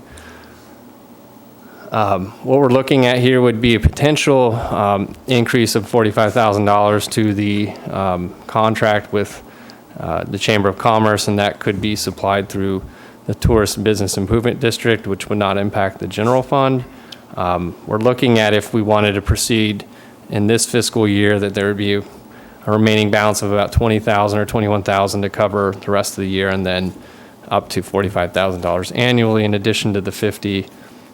Again, the $50,000 is a general fund expenditure, but anything above that could be covered through TBID funds. And TBID is initially supportive of that. Of course, we need to kind of go through a process to discuss this and with a working group that TBID has formed, and a working group that the Chamber has formed to look into the particulars and see if we can come up with something that works for all parties. We do need to act fast because this is a highly coveted spot on the Embarcadero, and there are folks who'd like to move in before the summer, so we would need to make decisions relatively soon. So again, what we're looking for is a discussion with council and to see if there's support for continuing to explore this and then bring it back for decision-making in February, likely. Thank you, Mr. Collins. Appreciate that report. I'll start us off with questions. Have you considered pursuing a California Welcome Center designation for this site? And if so, what is the process for that, and what potentially could that bring? Yeah, good point. The California Welcome Center is in Pismo Beach. It was operated by their TBID. Their TBID didn't want to take on additional rent costs and was going to forfeit that opportunity and visit SLOCAL, our kind of regional tourist business improvement district, if you will. Didn't want to lose that location in SLO County because that's the only one. And so they created kind of a bid for anyone to throw in their hat into the ring, and we actually did look at this location for that opportunity. But the board of SLOCAL ultimately decided to fund the location in Pismo Beach, again, under a different group, I think the chamber group there. So we did put our hat in the ring for that, but it didn't pan out. And have the numbers, through no fault of the Chamber of Commerce, of visitors coming to the visitor center declined over the last few years? Yeah, and the numbers were as high as what they were before moving to that location. So that's a key piece of this, is just the location wasn't ideal to begin with, and there's been a sliding off. We have seen an uptick in visitors overall, which is a really good thing. It's just they're not coming to the visitor center. They're going down to the places like the Rock and the Embarcadero and downtown. And again, that's where if you have a visitor center in that location, then folks can come in and understand other opportunities in Morro Bay, like North Morro Bay, or the state parks or other areas where they can extend their stay where they otherwise might not be aware of. So that's where you want to grab them, is where most of them are. Okay. And since this is a harbor lease site, I'm assuming that right now you're not looking at any concessions for rent or anything like that with regard to the center, or what are you looking at? It's under, the master lease is under somebody else, so we would just be a tenant. The visitor center would just be a tenant of that master lease holder, and the rent's about $1,650 a month, and then would have the restroom as part of that operation, which is nice, because it's not a requirement for visitor centers, but it's certainly a nice thing to have, especially an ADA bathroom that's cleaned. Good. Thank you. Other council questions? Yes. Yes, Councilmember Davis, sure. Thank you. Do we have dedicated parking for this location? We're looking into that with potentially the shell shop owner. They do have parking, private parking that we could potentially lease from, but we do have on-site parking just to the north of there, and then which would consider be kind of off-street parking. It's right there, but it wouldn't be dedicated specifically to the visitor center. It's just that there is parking in the area available. On heavily trafficked days, it may be hard to park right in front of it, but you could access it from a number of different parking lots. Okay. When you say that you are investigating the possibility, does that mean someone has actually talked to Mr. Thomas and gotten any kind of commitment from him? Still working on that. As part of the overall come back to council discussion in February, there's outreach being made. We just haven't had a chance to have a sit down on that. Okay. Yeah. And the $1,650 per month, is that the rate that the previous tenant was paying? Okay. I'll just ask Jen Little, our tourism manager, to add to that. Hello, Welcome, Jen. Mayor, City Council. Jennifer Little, tourism manager for City of Morro Bay. So I don't know what the previous tenant was paying. This is just what they're currently leasing it at, is $1,650 per month. It's not a triple net lease, that's their gross lease. Okay, so that's what the master leaseholder is advertising it as? Yes, correct. So we would be paying fair market value? Correct. And we would be receiving fair market revenue for the harbor fund from the lease? Correct. Okay. That's all my questions. Thanks. Okay. Councilmember Addis. For that $1,650, what do you see as like the top three benefits besides the idea that it's nice to have a visitor center where visitors are going? Like, what would be the other sort of like top three big bangs for our dollar? Yeah, well, I think that is number one, but then going down, the next would be the restroom. The next would be the proximity to a lot of other tourist serving areas, and that's sort of the end of the Embarcadero that needs, could use some investment and some marketing and attention. That would be the next one. So I don't know if that's three, but I would sort of put those in the top billing. And, I think Converting people to stay too. Yeah. Thank you. Great. You quit, Councilmember McPherson, yes. Thank you. So when you come back, would you come back with a detailed sort of budget of what it would actually cost? Because the rent itself is actually the smallest part of this number, so there's money included here for, I assume, some upgrades and remodeling and whatever, but you would be coming back to us with a budget? Yes, that's the goal. I don't know if it's the first meeting or second meeting in February, but ultimately, like I said, it's the market is hot for this spot. So if we can't take it, somebody else will fill it, which is a good thing. But these opportunities don't come around often for the visitor center. So we would definitely want to have a detailed budget for TBID to look at, Chamber Board to look at, and Council to look at. And have we talked to the leaseholder who would be leasing it so that he understands we're interested and Yes. that he's kind of holding it? He's not Hopefully. willing to hold it. They do have another possible tenant, but the other tenant is just for a one-year lease, and I so see. he's hoping that if you all agree that we should keep looking at it, he's going to, definitely take that into consideration. Right, because this is a 5-year lease, as I Correct. understand it, yeah. And so when do you think would be the soonest that we could open it? I would say April 1. Really? She's optimistic. My God, yeah. Before summer.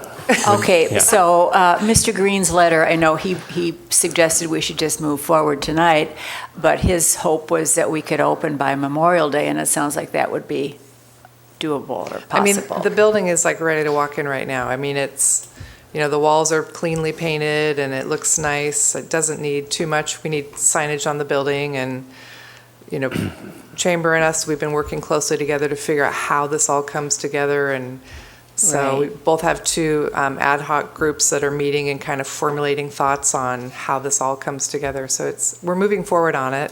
Okay. Yeah. And this is my last question. Obviously, if it's a visitor center, would you be located there also? I mean, there would be the visitor center staff that we normally have, but I'm just wondering who else would be housed in that office? The way Chamber? the way we're looking at it is it's visitor center specific. We don't. There's not enough room to sort of run all those things, and we want it to be a visitor experience and not kind of a cluster of a bunch of different things. Okay. All right. Thank you. Great, thank you. Thanks, Jen. Oh, did you have another question, Councilmember Davis? Sure. Sure. Do we have committed funding from TBID? TBID has committed that they are open to look at $50,000 a year, putting this towards that. And I spoke with Jen Calloway that we do have, we're above our limit for our accumulation fund if we need to pull from that to do this. For the initial year, for the remainder of this year. For this year, it'd be like 20,000. Yeah. And then it becomes a budget discussion for next year. So we have to think about this as a commitment for next year as well. Sure. So I guess what would the council be looking for from TBID? Their recommendation, their approval of the expenditure of the funds? They don't approve funds, they recommend expenditures, so it would be probably recommending use of accumulation funds to kind of fund the remainder of this fiscal year. And then with that assumption that there would be a budget outlay for fiscal year 2021 to cover the operating costs moving forward. Because a lot of the initial costs will be sort of outfitting and signage and the things that are one-time in nature. The ongoing $45,000 would be a TBID expenditure, so they'd also have to be recommending that they support that moving forward. Because you really don't want to just do for 3 months and then pull back. So you sort of have to think of it as a commitment for 5 years. So what you're looking for tonight from us is just an approval in concept for TBID to look at it more closely and make a detailed recommendation back to us? I would say that's really close to the mark. TBID is excited about it, so is the chamber, but this ultimately is a council decision alongside the chamber, really. So is this something that you're willing for us to sort of move up in priority, because we need to move quickly? and use staff time to do that. This is one of the things that was flagged last year and also in the strategic plan for tourism. So it does align with your goals. It's just sort of, we're going to be, we got to, in a short period of time, do a lot of work. Okay, thanks. So Councilmember Davis's question prompted one other, and I'll ask it directly then. Who would the management purview be under? If TBID funds funded, is that it can be managed by TBID? It still would be, it's still city managed, but it's contracted to the chamber. Okay. Yes. Okay, thank you. Okay, thank you. Open it up for public comment. I have one speaker slip on item C-3. Erica Crawford. Welcome, Erica. Thank you, Mr. Mayor and Council.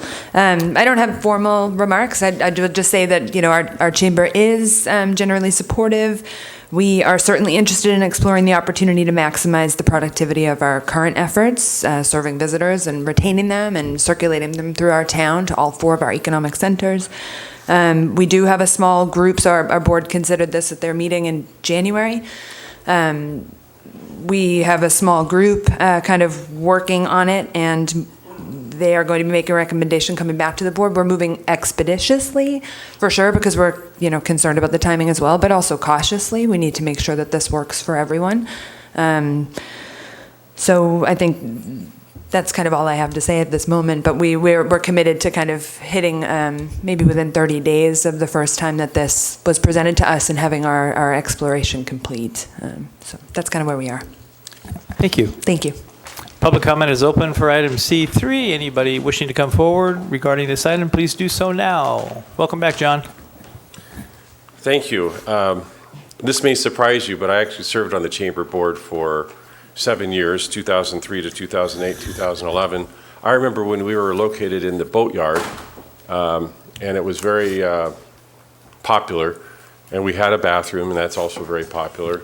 And I would encourage you to support this opportunity for the community because we are a tourist-based town, and I think that the location being proposed is certainly better than where we are. It's not quite as good as where we used to be at one time at where the boatyard is, but that doesn't have a vacancy.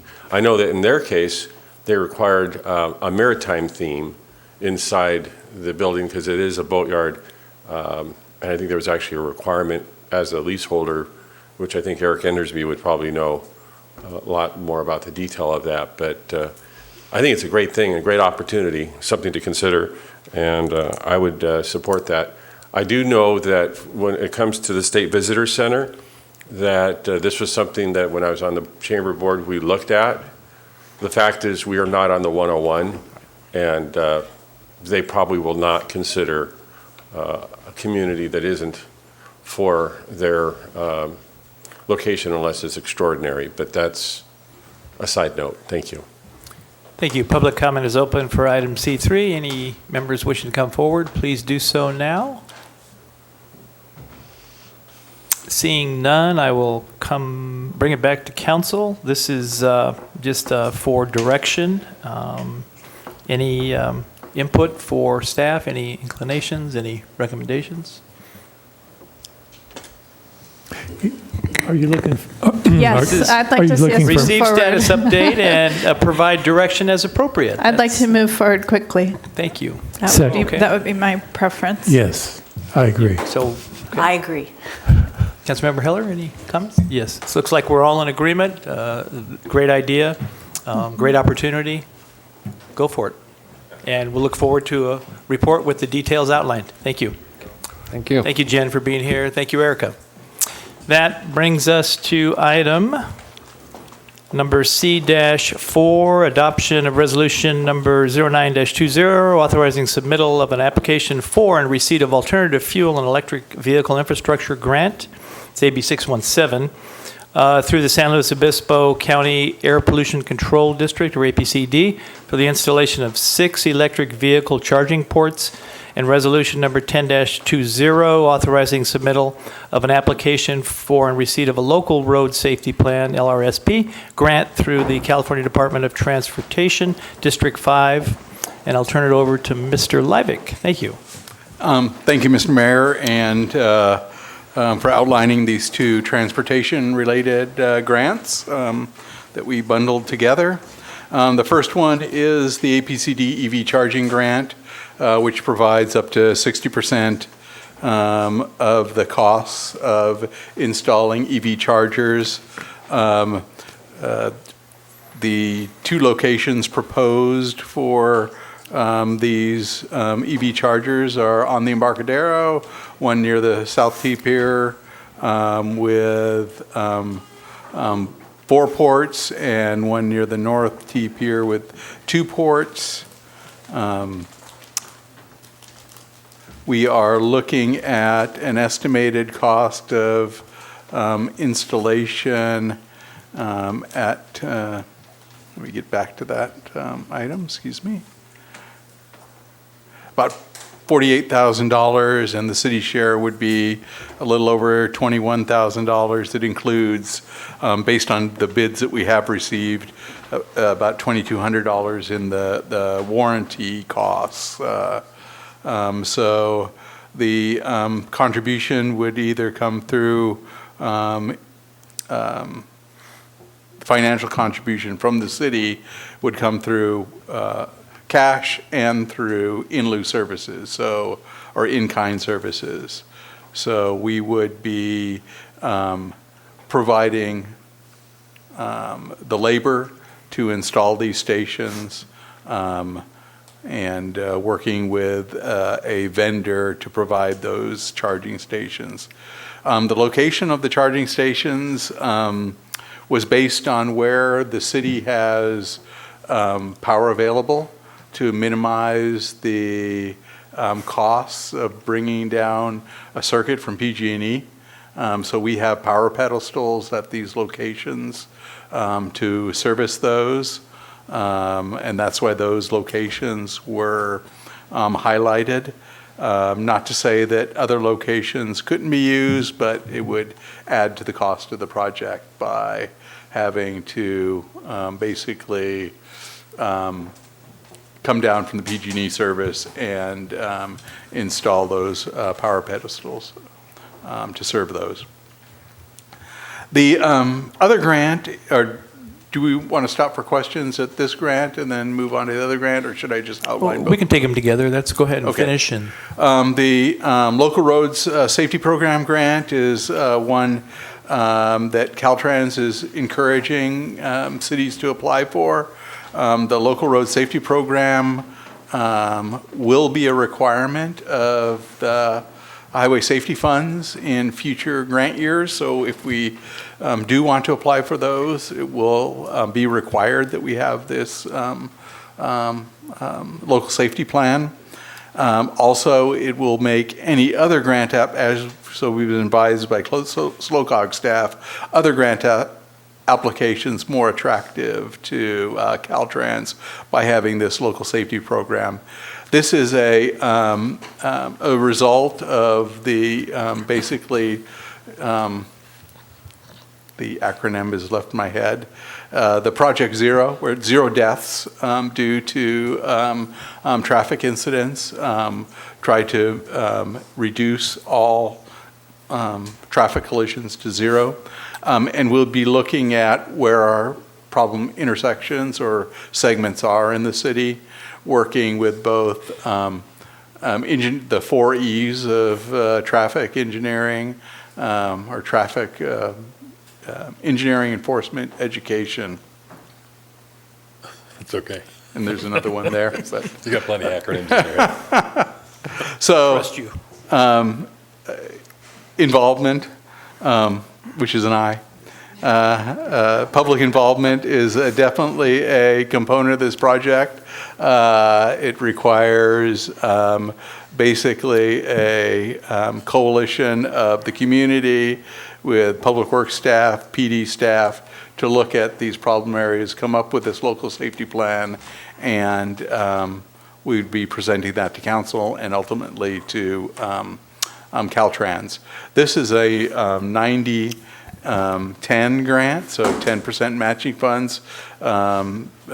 This also allows for in-kind services to meet our grant match requirement. So our staff time would be that portion that we would use. It's up to $72,000 in grants available, but it's really based on the cost of the project. Caltrans not going to it's a reimbursement grant, and Caltrans won't reimburse for any more than the cost of 90% of the project. So we will still have to develop the scope of that project before we know what the total cost of that is. But time is of the essence with this, with the LRSP. I've been informed by Caltrans local assistance is the state has the capacity to fund 5 more grants statewide. So they're looking for us to submit that application if this should be approved tomorrow morning. To get the grant application submitted. That concludes my presentation, and would be happy to answer any questions. Thank you, Rob. Appreciate that. Councilmember Heller, Could you start us tell me off. Sure. Could you tell me the locations again, Rob? Near the South T Pier and the North T Pier for the charging location. Okay, thanks. On the west side of the Embarcadero in that parking lot. Councilmember McPherson. Always have a couple questions. Sure. Could you tell me a little bit about our current experience? We have 2 charging stations in town. How often are they used?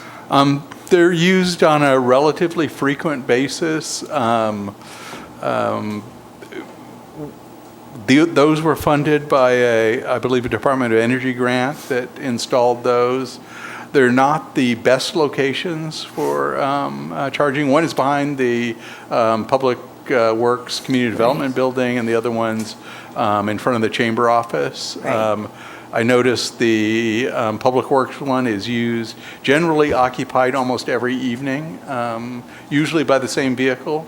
And it is charged. I know that there's generally a lack of charging stations on the coast.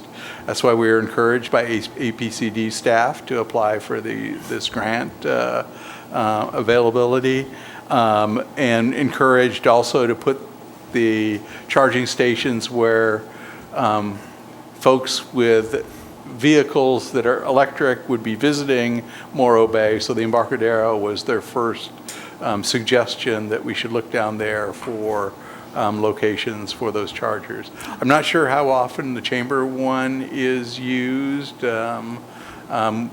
We should be able to get to statistics from the company that provided those, but it seems to be difficult. Those are charging. I mean, you're charged to charge. You are charged to charge. Right, yeah. And just to clarify the amount for the grant for the charging stations, in the staff report, it indicates 2 grants that total $21,200. Is that correct? Yeah, so the APCD wanted a grant application for each, basically, point, so that we separated those out into 2 locations. Okay, so one is for the 4 and the other is for the 2. 2, exactly. But it's a total of 21.2, so the match would be some percent of that?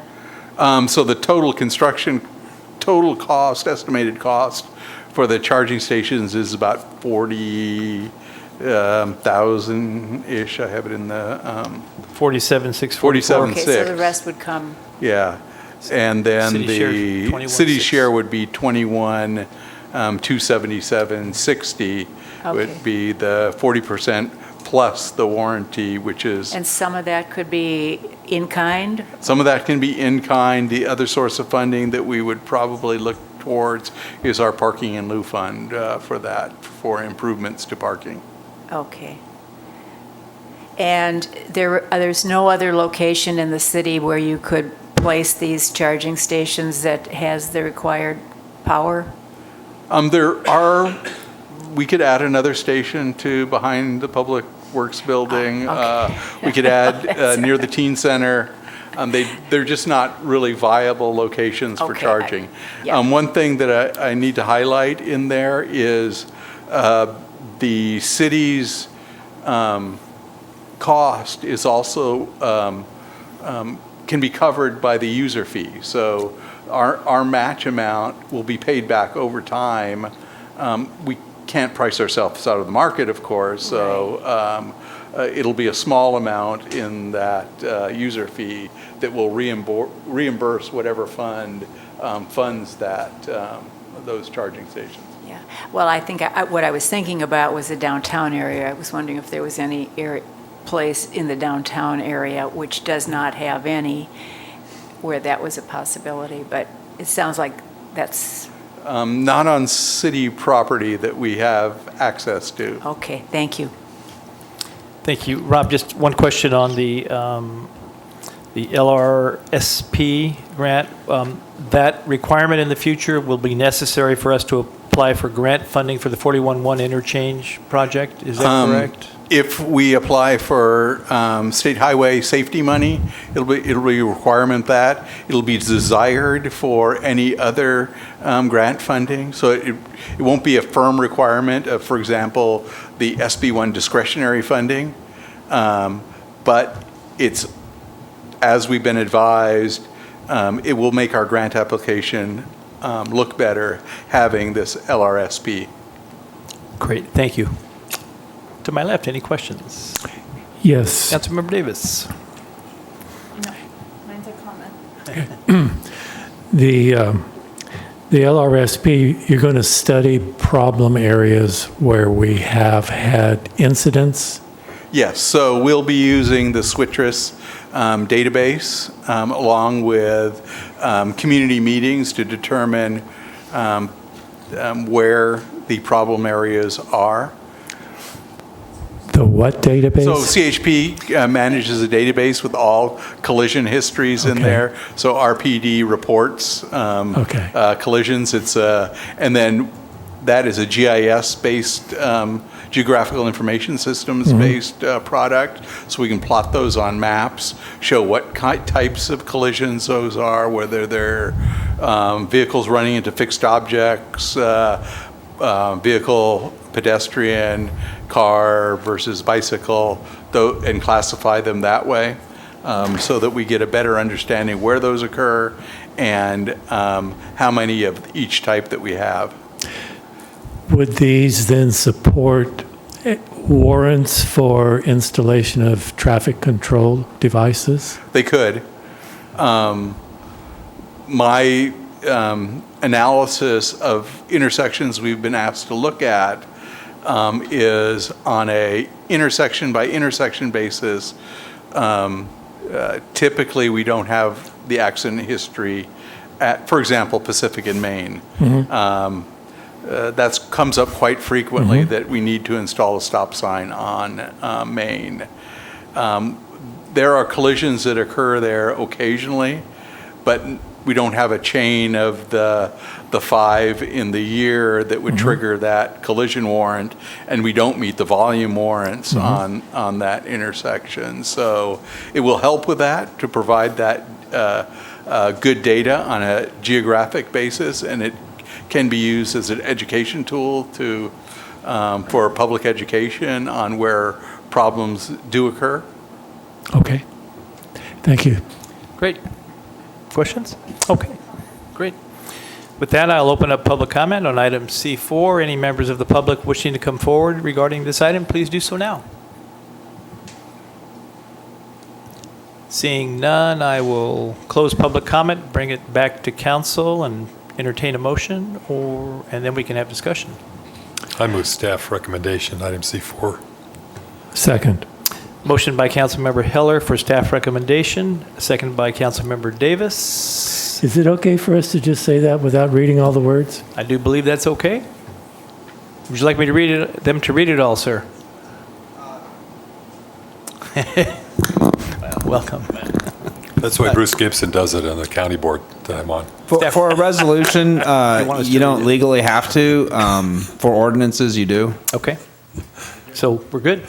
We're good to go. We have a motion again by Councilmember Heller for the staff recommendation, seconded by Councilmember Davis, and discussion. Councilmember Addis, you had a comment? Well, I just want to say thank you on the EV charger grant, and I know we had some correspondence about parking and restricting parking, but I was looking up some information about the need for EV chargers because there's been a lot in the news about California has really increased production and consumption of electric vehicles, and they were saying in the next 5 years there's going to be 33% less charging stations, charging outlets than there will be cars, and that California expects to put 1.5 million electric vehicles on the road. And we're not ready for it. And so I'm happy that we're moving forward with this grant. I hope that we get it. I'm glad Morro Bay is doing its part to be part of the solution. And the other thing I wanted to mention, just on the economic side, I know you mentioned there's very few chargers on the coast, and really it's incredibly few between the Bay Area and Los Angeles. There's like a few in San Luis Obispo now, and the couple that are here in Morro Bay. But I just think it's the right move for a coastal city at this time. So thank you for that.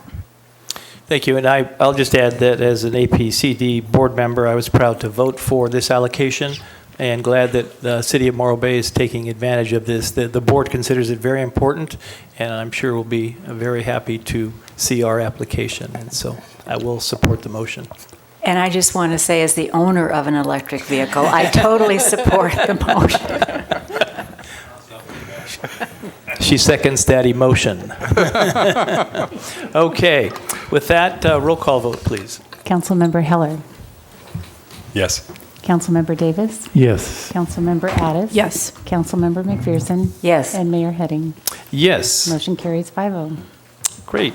That takes us to item D, council declaration of future agenda items. Anything for the list, anybody?